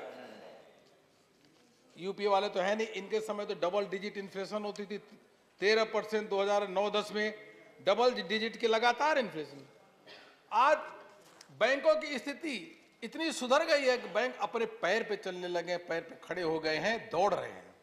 यूपीए के समय में क्या था, एक तरफ उद्योग धंधे बंद हो रहे थे, बैंकों से कहा जाता था कि लोन देते रहो, एनपीए को स्टैंडर्ड लगातार बनाते रहो, लगातार लोन देना, जीडीपी नीचे जा रही है लेकिन लोन बढ़ रहा है, सर्कुलेशन में उसको एक की टोपी दूसरे में घुमा रहे हैं। फिर भी नए नए इंस्ट्रूमेंट ले आकर के जो सब स्टैंडर्ड लोन होते थे उसको स्टैंडर्ड दिखा करके यह सिलसिला चल रहा था, फोन बैंकिंग के सिस्टम। उसका कारण क्या हुआ कि जब आप लोन देते तो 2, 3, 4 साल में धीरे धीरे वो एनपीए बनता, एक साल में तो नहीं बनता। एनपीए बनना शुरू हो गया और 2013 कैलेंडर में देखें तो 50% एनपीए उसमें बढ़ा, मतलब 92,398 करोड़ से 1,38,613 करोड़, मतलब एनपीए का ग्राफ यूपीए के समय से बढ़ना शुरू हुआ। और एनडीए के शुरू के साल में क्योंकि लोन आपने बैड लोन दिए थे वह धीरे धीरे बढ़ना शुरू हुआ और वह आकर के ग्रास एनपीए 2018 में 11.5 हुआ। यह प्रधानमंत्री जी की नीतियां हैं और उनकी नीयत है। वो आईबीसी 2016 यह कानून भी ले आए। उसके अलावा यह भी कहा कि देखो भाई, अगर लोन लेकर के इधर उधर हुआ तो उसको छोड़ा नहीं जाएगा। सारे सिस्टम को टाइट किया, पॉलिटिकल इंटरफेरेंस बंद हुआ, सही लोगों को लोन मिलना शुरू हुआ, बैलेंस शीट क्लीन होनी शुरू हुई। और मान्यवर, यह बताते हुए प्रसन्नता हो रही है कि आज एनपीए, ग्रॉस एनपीए 3.9% है और नेट एनपीए है 1% से कम 0.61%। यह इतना बड़ा सुधार आया है। हर बजट में पहले या सप्लीमेंट्री बजट में आता था कि बैंकों को कैपिटल देना है, इसलिए कैपिटल देना है, नहीं तो बैंक अपना जो है उनकी बैलेंस शीट गड़बड़ा गई है, वो अपना बिजनेस नहीं कर पाएंगे। 5 सालों में बैंकों को 2,10,000 करोड़ रुपए कैपिटल इन्फ्यूजन के रूप में दिया गया, लेकिन अब बैंक अपने पैरों पे खड़े हैं, दौड़ रहे हैं। अब बैंकों को 1 रुपए भी कैपिटल देने की जरूरत नहीं है। यह सरकार की इससे बड़ी उपलब्धि कुछ हो नहीं सकती। आज बैंक क्रेडिट हाईएस्ट है, कैपेसिटी यूटिलाइजेशन जो है वह भी 75% पे। मैं कह सकता हूं बदलते भारत की बदलती तस्वीर इतनी अच्छी है कि हम जो हमारा विकास दर है वो 7% के आसपास है। हम निरंतर जिस गति से आगे बढ़ रहे हैं, शीघ्र हम बहुत मजबूत स्थिति में हम होंगे, ऐसा पूरा विश्वास है। माननीय मैं आपको एक चीज बताना चाहूंगा। ये जो हमने सप्तऋषि की बात की, मैं इंफ्रास्ट्रक्चर की बात आपके समक्ष रखना चाहूंगा। कई सालों से हम लोग सुनते रहे 6 दशक से कि भारत का इंफ्रास्ट्रक्चर विश्व स्तरीय होना चाहिए। लोग जापान जाते थे, जर्मनी जाते थे, चाइना जाते थे, कहते क्या इतनी बढ़िया सड़कें हैं। यहाँ पे सड़कें थी नहीं, इंफ्रास्ट्रक्चर पे ध्यान ही नहीं दिया गया। अब उसके बाद इसलिए उस समय कैसे ध्यान देते, 2013-14 में नेशनल हाईवे में 7,300 करोड़ रुपए नेशनल हाईवे के लिए रखा गया, केवल 7,300 करोड़ रुपए। आज नेशनल हाईवे के लिए जो पैसा रखा गया है 2,58,000 करोड़, 36 गुना अधिक। और इसी का नतीजा है कि यहाँ मेरठ पहले 3 घंटे लगता था, अब आप 40 मिनट पहुंच जाओ। अभी ये दौसा में 5 से 6 घंटा लगता था। प्रधानमंत्री जी दौसा में एक्सप्रेस हाईवे का 12 तारीख को उद्घाटन करने जा रहे हैं, अब आप फिर 2-2.5 घंटे वहां पहुंच जाओ। देश के कोने कोने में जिस प्रकार से इंफ्रास्ट्रक्चर का जाल फैला हुआ है, लोगों को कम समय आने जाने में लगता है, या किसानों के लिए भी लाभकारी है। उनका फसल भी है, सब्जी भी है, सब कुछ का ट्रांसपोर्टेशन शीघ्र हो जाता है। और यह देश की प्रगति के लिए बहुत बड़ा एक तरीके से वरदान है। क्योंकि इंफ्रास्ट्रक्चर में जब आप खर्च करते हो तो वह आपकी जो एक तो आपके देश में आर्थिक विकास के लिए भी जरूरी है, उसके साथ साथ आपकी जो अर्थव्यवस्था उसकी जो चक्र है वो कई गुना घूमता है। जब आप रोड के लिए मान लीजिए पैसा देते हैं, तो आप रोड के लिए अगर पैसा दिए तो वो सीमेंट खरीदेगा, सीमेंट वाला कंक्रीट खरीदेगा, कंक्रीट वाला लेबर को पेमेंट करेगा, तो 2 से 3 गुना जो मनी है उसका सर्कुलेशन होती है। इसलिए और इंफ्रास्ट्रक्चर जरूरी भी है। माननीय प्रधानमंत्री जी ने इसीलिए इन सब चीजों को ध्यान में रखते हुए पहले कितना 3.94%, फिर 4.3 लाख करोड़ रुपए, फिर 7.5 लाख करोड़ रुपए, इस बजट में सारे रिकॉर्ड को तोड़ते हुए इतना बड़ा सोच का व्यक्ति कोई हो नहीं सकता जो प्रधानमंत्री मोदी जी हैं। इस बजट में 33% बढ़ा करके 10 लाख करोड़ रुपए इंफ्रास्ट्रक्चर सेक्टर के उन्होंने रखा। यह सोच सामान्य सोच नहीं है। पीएम गति शक्ति मास्टर प्लान 13 अक्टूबर 2021 को जो शुरू है, उसके माध्यम से अलग अलग प्रकार के जो भटकी और पेंडिंग प्रोजेक्ट से उसको सही दिशा में ले आने का काम, शीघ्र उसका काम पूरा वह भी किया। पहले 12 किलोमीटर नेशनल हाईवे बनता था, अब 37 किलोमीटर बना। देश की आजादी के बाद केवल 97,000 किलोमीटर सड़कें बनी थी, अब 1,41,000 किलोमीटर तक नेशनल हाईवे की सड़कें बन गई। रेलवे देश की लाइफ लाइन है। करोड़ों लोग रेलवे में चलते हैं कि रेल की पटरियों का भी विस्तार होना चाहिए, उसके साथ ट्रेन भी सुविधाजनक होनी चाहिए। कई ट्रेनों की लगातार सांसद लोग भी मांग रखते हैं, देश की जनता भी मांग रखती है। 2013-14 में बताऊं मैं, रेल का बजट 28,174 करोड़ होता था, और 2013-14 में 28,174 करोड़ का जो बजट है, इस बजट को देखेंगे तो यह बजट 2,41,000 करोड़, मतलब 9 गुना रेल के बजट के बढ़ोतरी करेगी, 9 गुना। तो पहले तो इसके बारे में मंत्री तो बड़े बड़े, कभी बिहार के मंत्री, कभी यहाँ, सब लोग रेलवे मंत्री ही बनना चाहते थे, लेकिन रेलवे के लिए कुछ किया नहीं। आज वंदे भारत ट्रेन की क्या चारों ओर प्रशंसा हो रही है, सब सांसद लोग वंदे भारत ट्रेन मांग रहे हैं। और एयरपोर्ट के बारे में प्रधानमंत्री जी कहते हैं कि देश का जो नागरिक है, जो चप्पल में पहनता है, उसको भी एरोप्लेन में चलना चाहिए, ऐसी व्यवस्था हमको खड़ा। हवाई चप्पल, जो हवाई चप्पल पहनता है उसको भी प्लेन में चलना चाहिए, ऐसी हवाई जहाज में, ऐसा हमको व्यवस्था करना है। एयरपोर्ट केवल 2014 तक 74 ही थे, वो 74 एयरपोर्ट हमारी सरकार में 142 बने, और इस बजट में कहा 50 और नए एयरपोर्ट बनाए जाएंगे। देश के कोने कोने में एयरपोर्ट की सुविधा होगी।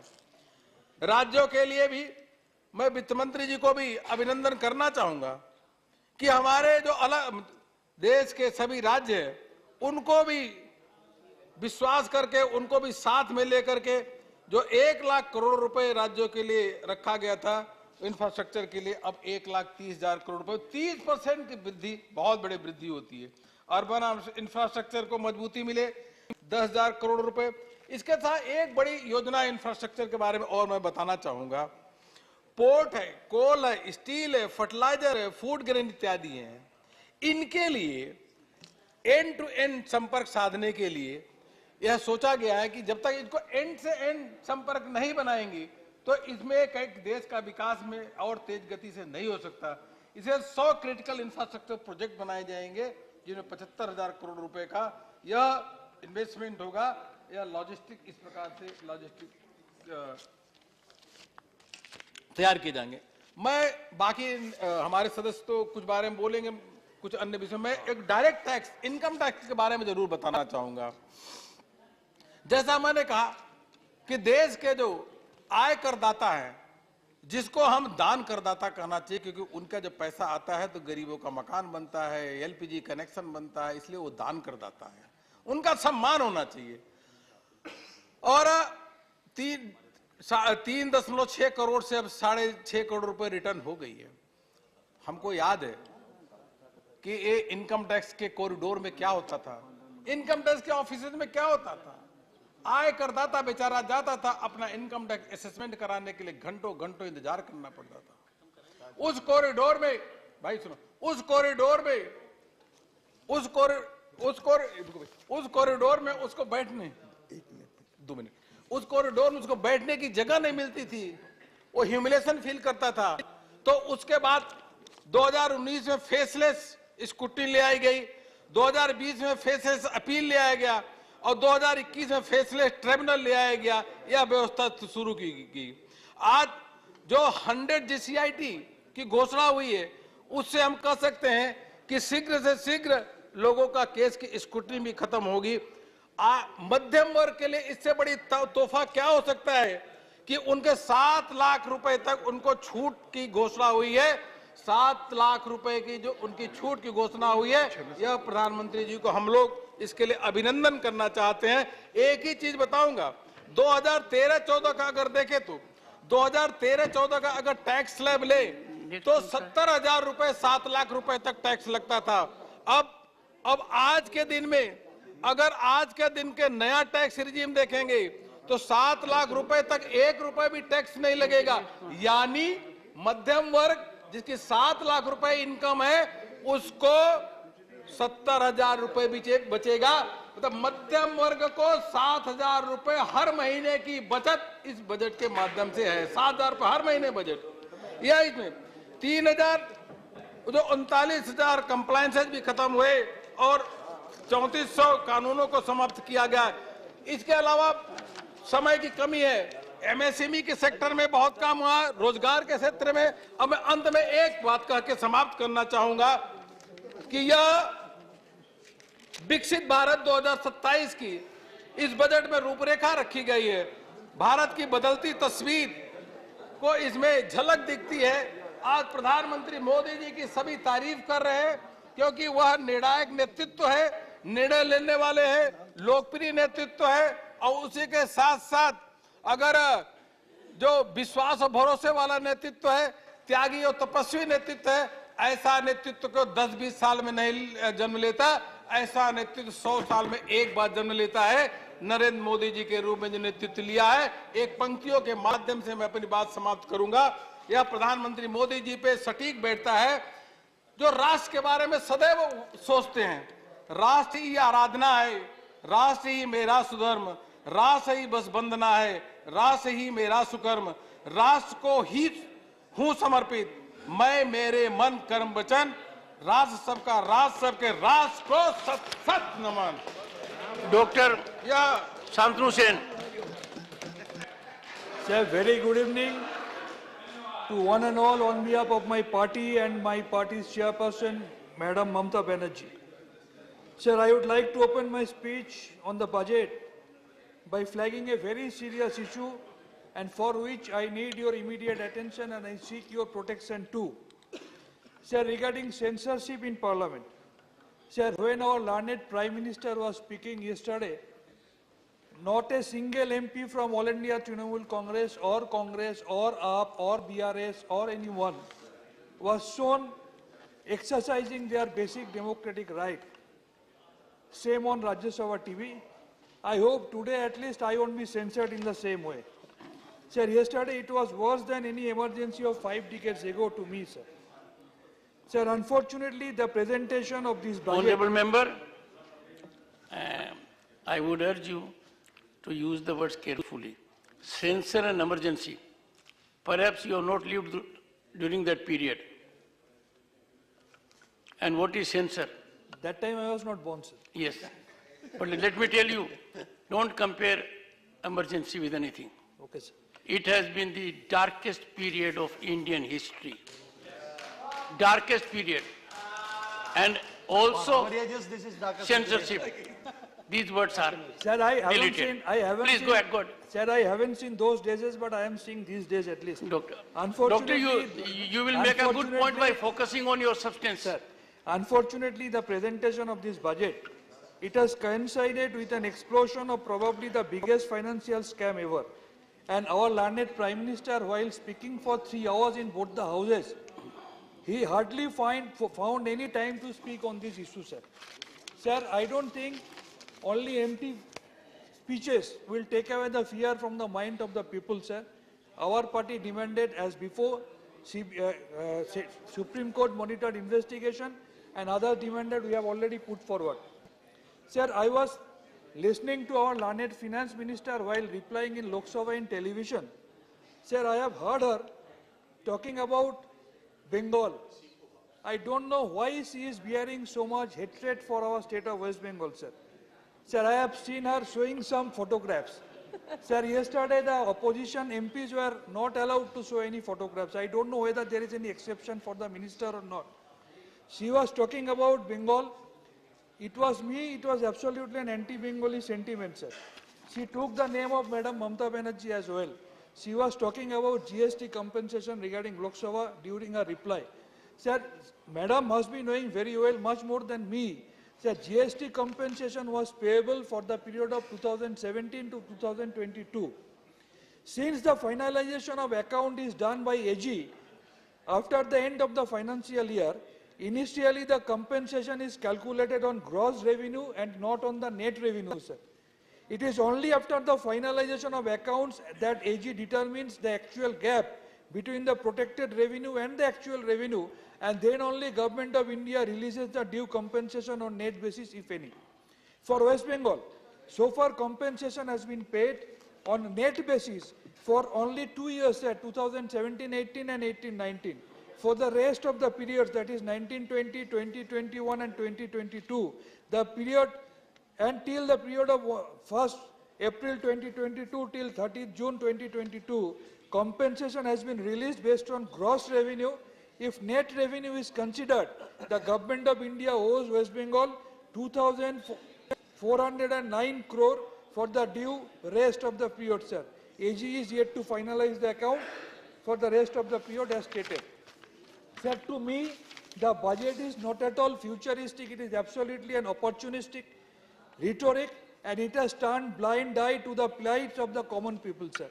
Sir, this budget doesn't speak about rising inflation. In top 7 cities, housing rentals increased by 20 to 25%. Fall of global crude oil price, but there is a sharp rise of petrol and diesel, sir. Only exception was there just few days before the UP election. Sir, LPG price is still more than 1100 rupees per cylinder. Sir, the price of a substance which was 100 rupees during 1960, it has become 7,800 in 2022. In December 2022, year-over-year inflation rate was 5%, sir. Sir, our learned finance minister was talking about inclusive development with a 38% budget cut for minority schemes, sir.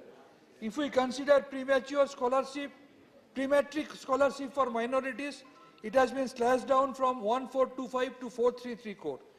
Budget for madrasas and minorities education, it has been slashed down to 10 crore from 160 crore. So far the youth development is concerned, higher education, no significant increase in the budget. School education, marginal increase. Highest employment is in last 45 years in our country.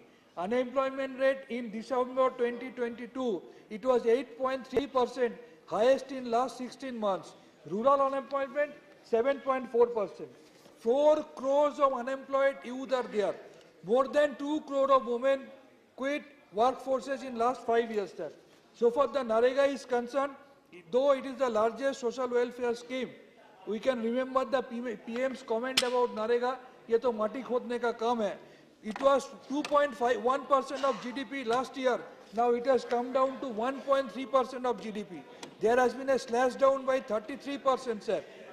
Above 60 years of age, employment in NREGA is 134 lakhs. So this government has got no concern about the security of the elderly people. Wages are to be given within 15 days, sir. But funds are yet to be released. So for the state of West Bengal is concerned, it is nearly 7,000 crore. Now we are facing CAG audit, but PM Cares Fund never faces any CAG audit, sir. So for the Labour Ministry is concerned, that it was 1,608.93 crore earlier, which has come down to 1,300.221 crore. How this government is going to generate new jobs, sir? So for the pensioners are concerned, 70 lakhs pensioners are still waiting for higher pension under EPS scheme. So far rural development is concerned, it has been slashed down from 5.8% to 5.3%. Our learned finance minister was talking about reaching the last mile, but census exercise which was supposed to be conducted in 2021 has been postponed till September 2023 without any reason, without showing any reason, which is leading to devastating effects in implementation of the welfare project, sir. The fund has been slashed down from 3676 crore to 1564 crore, sir. Sir, so far food subsidy is concerned, I think in this case our Prime Minister, learned Prime Minister is following what he has said, na khaunga na khane dunga. That's why उन्होंने इनको घटा करके 2.87 lakh crore से 1.97 lakh crore लाया, जबकि global hunger index में India stands 107 out of 121 countries, sir. Sir, I am a doctor. I must say a few words about health. Our budget has hardly got any importance so far the health sector is concerned. We didn't get any lesson when we have seen the dead bodies were floating in the river during COVID. There are funerals on the banks of the river. We have seen WHO and Lancet criticizing India for COVID handling, but we got no lesson, sir. Apparently, it seems to be an increase in the budget, but if you consider with the inflation, actually it's a decrease in the budget, sir. Out-of-pocket expenditure, highest amongst the BRIC countries, it is more than 53.2%, sir. There is a slash down by 5% in the Ayushman Bharat. I urge upon our minister, please follow the Shastro Shati project of our state of Bengal, which not only gives 100% free health delivery to the people of the Bengal, it speaks about women empowerment by providing the card in the name of the lady of the family, sir. Sir, government has also not announced any measure to help end the 80 to 85% import in the medical sectors. No importance to the reports given by the standing committee, sir. Sir, Madam Learned Minister was speaking about sickle cell anemia, but no specific head has been declared. She was talking about opening up new nursing colleges, but still India is facing scarcity of doctors. So far PM Jan Arogya Yojana is concerned, sir. In 2022-23, allocation was 6412 crore. Utilization was only 3115 crore, less than half of the targeted beneficiaries. So far the agriculture sector is concerned, our farmers can be run over during their movement, but the allocation is stagnant and 3.2%, sir. Though there is a rise in the price global fertilizer by more than 2000%, the fertilizer subsidy, it was 2.25 lakh crore, it has come down to 1.75 lakh crore, sir.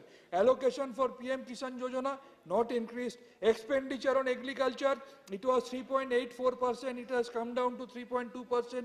No word about the crop insurance, no word about the fair price agro products.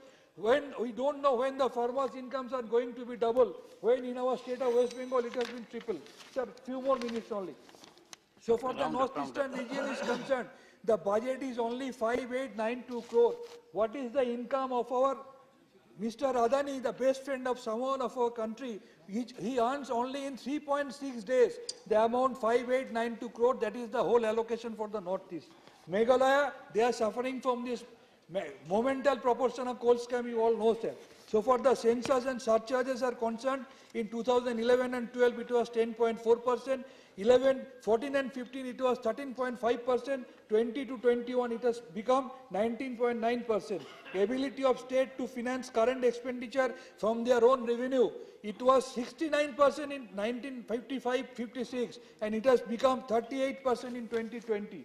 Now states are unable to levy taxes to subjects even in the state list of Schedule 7. However, states still spend 60% of the expenditure in the country, including 85%. So for the education is concerned, there is huge dropout. 3.5 million students are out of the school, sir. But they have hardly seen any significant increase in the budget. Indian Institute of Management is only 300 crores. Sir, why don't you follow the projects of Kanyasri, Oikosri, Sobut Sati, students credit card that have been followed in our state of West Bengal? Defense, very meager increase. Home affairs, nothing mentioned. Urban employment, they are slashed down by 30%. PM Awas Yojana. Sir, just 10 seconds. Just 10 seconds, I will conclude. Sir, don't do any financial blockade for the states run by non-BJP states. And my final submission by conclude by saying, sir, I will that conclude. it was slip of tongue that the Honorable Finance Minister has hatred for anyone. Okay, sir, okay. So that's a slip of tongue by you. Unliking. I take it as such because I know you sir, for long.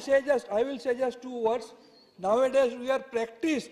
We are listening an unparliamentary, undemocratic and anti-federal word that is double engine government. Shri M. Mohammed Abdullah. Lastly, when I will go back to my home, I will be asked by my daughter, what you have You done made in your the point. parliament. I know, sir, I have to say, हाल मत पूछो मेरे Shri करवारों का M. Mohammed आईने Abdullah. बेच रहे थे अंधेरों का शहर में. Thank you, sir. Thank you, Honorable Chairman, sir. Sir, I begin with the famous Tamil quote, sir. I know you always like the quote, so for that also I want to start my speech with one quote, sir. ஆசை இருக்கு தாசில் பண்ண, அதிர்ஷ்டம் இருக்கு கழுத மேய்க்க. Yes. ஆசை இருக்கு தாசில் பண்ண. அது மேபி ட்ரிச்சிலே இருக்கும்க்கா, புதுக்கோட்டையில் கழுத மேய்க்க. அவ்வளவுதான், ஊருக்கு ஊர் மாறும். பட் வாட் எவர் சரி, நோ இஷ்யூ, ஆடுனே வச்சுக்கலாம், நோ இஷ்யூ. ஆசை இருக்கு தாசில் பண்ண, அதிர்ஷ்டம் இருக்கு ஆடு மேய்க்க. Meaning, there is a dream or desire to rule, but the lack is only to hurt or rise, as you said, goat. This is a famous quote in Tamil, sir. Why I want to quote this? Likewise, Honorable Sir, when this union government formed in 2014 and also in 2019, what was the expectation of the public of this country, sir? The expectation was an amazing government. The expectation was an amazing government. But in the end, all they got is an Amazon government which sells everything that it sees. For that I quoted, sir. Sir, the union government has given us a lackluster budget aimed not at growth or welfare of the people of this country. This is lacking vision to create jobs, tackle inflation and stem inequality. CMI data reveals that the total number of the employed people in India at the end of December 2022 was lower than the total number of employed people at the start of 2016. This is the CMI data. This budget also failed to address the issue of unemployment and inflation. When the unemployment rate is at a historic high, the budget reduces the MGNREGA allocation by 33%. This budget proves that this union government has no roadmap to build India's future. Instead, this government is determined to push the fortune of the gift city, Ahmedabad, at the cost of other commercial and financial centers in the country. Honorable Sir, the budget has cut down the union government expenditure to reduce the fiscal deficit while giving further tax concession to the rich. No direct taxes have been reduced. There is no cut in the cruel and irrational GST rates. There is no cut in the numerous surcharges and cesses which are not shared with the state government. Besides, making new tax regime the default option is grossly unfair and will rob the ordinary taxpayer of the merged social security that he may get under the old tax regime. The Honorable Finance Minister in a press conference in August 2021 had said the UPA government had reduced fuel prices by issuing oil bond of rupees 1.44 lakh crore. I can't go back by the tricky that was played by the previous UPA government. Due to oil bond, the burden has come to our government. We are pleading to pay the oil bond of rupees 1.44 lakh crore of UPA government. This was said by our finance minister. Sir, while conveniently hiding the fact that the current NDA government has placed a far more dangerous ticking time bomb on our head, sir. This government has no locus standi to talk about the UPA government or its oil bonds. So what is the time bomb that I am talking about? What is the time bomb? It is the recapitalization bonds issued by this government since 2017, which will deteriorate the Indian economy from 2028 and will place it in a precarious situation by 2034-35. This government, after coming to power, changes fuel prices daily, which affect the common man. It starts crying out, stating that it has to serve the oil bond issued by the earlier government. So the reality. But here comes a big catch. The interest paid by the government on oil bond is much smaller than what this government earns through oil excise duty. So the truth is that the union government is levying high fuel price in order to raise additional revenue. But despite the need for revenue, the government has cut excise duty on fueling during 2017 and 2018, just before the assembly elections. The cumulative interest on the oil bonds comes to around rupees 9,000 crores per year, while the interest on the recapitalization bonds are more than double rupees 19,000 crores.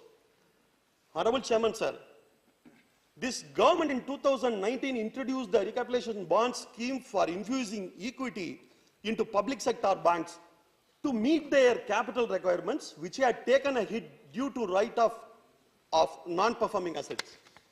In December 2020, to save the interest burden, the government issued zero-coupon recapitalization bond to turn of rupees 5,500 crores, and again did the same in April 2021 by infusing more than rupees 14,500 crores into public sector banks by issuing non-interest bearing bonds to them against the consent, the reservation of the RBI. As these special bonds are non-interest bearing and issued at par to the bank, it would be an investment which would not earn any return but rather depreciate with each passing year. Honorable Sir, everyone is talking about the Adani and the Edinburgh report and everything. How this government had a hand held Adani in the last 8 years by supporting it through his schemes and all. The past is already written, sir. The ink is dry. I don't want to talk about the past. I am here to... I have more time, sir. 16 more minutes I have. I've divided equitably. I am here to focus on the future. I am here to explain what this government will be doing in the future for their corporate paymasters. Sir, I would like to explain the pathetic situation of scheduled banks of India. Sir, what is bank? What is the role of the bank? what is the nature of a bank? A bank is an institution. A bank is an institution which collects money from the public as a deposit and lends the money to the person who needs to start their business or some other purpose, mainly for business. So bank do not invest in capital. No bank invests in capital. It uses only public money for their lending operations. Earns some, excuse me.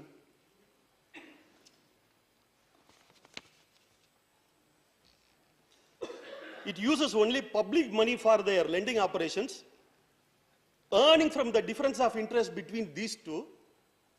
This is how banks are always supposed to be. This is how banks are always supposed to be. The duty of the bank manager is to collect the money from the public as a deposit and give loan to the needy people. This is the main duty of them, not only main duty, one and only duty of the manager. But what is happening today, Honorable Chairman, sir?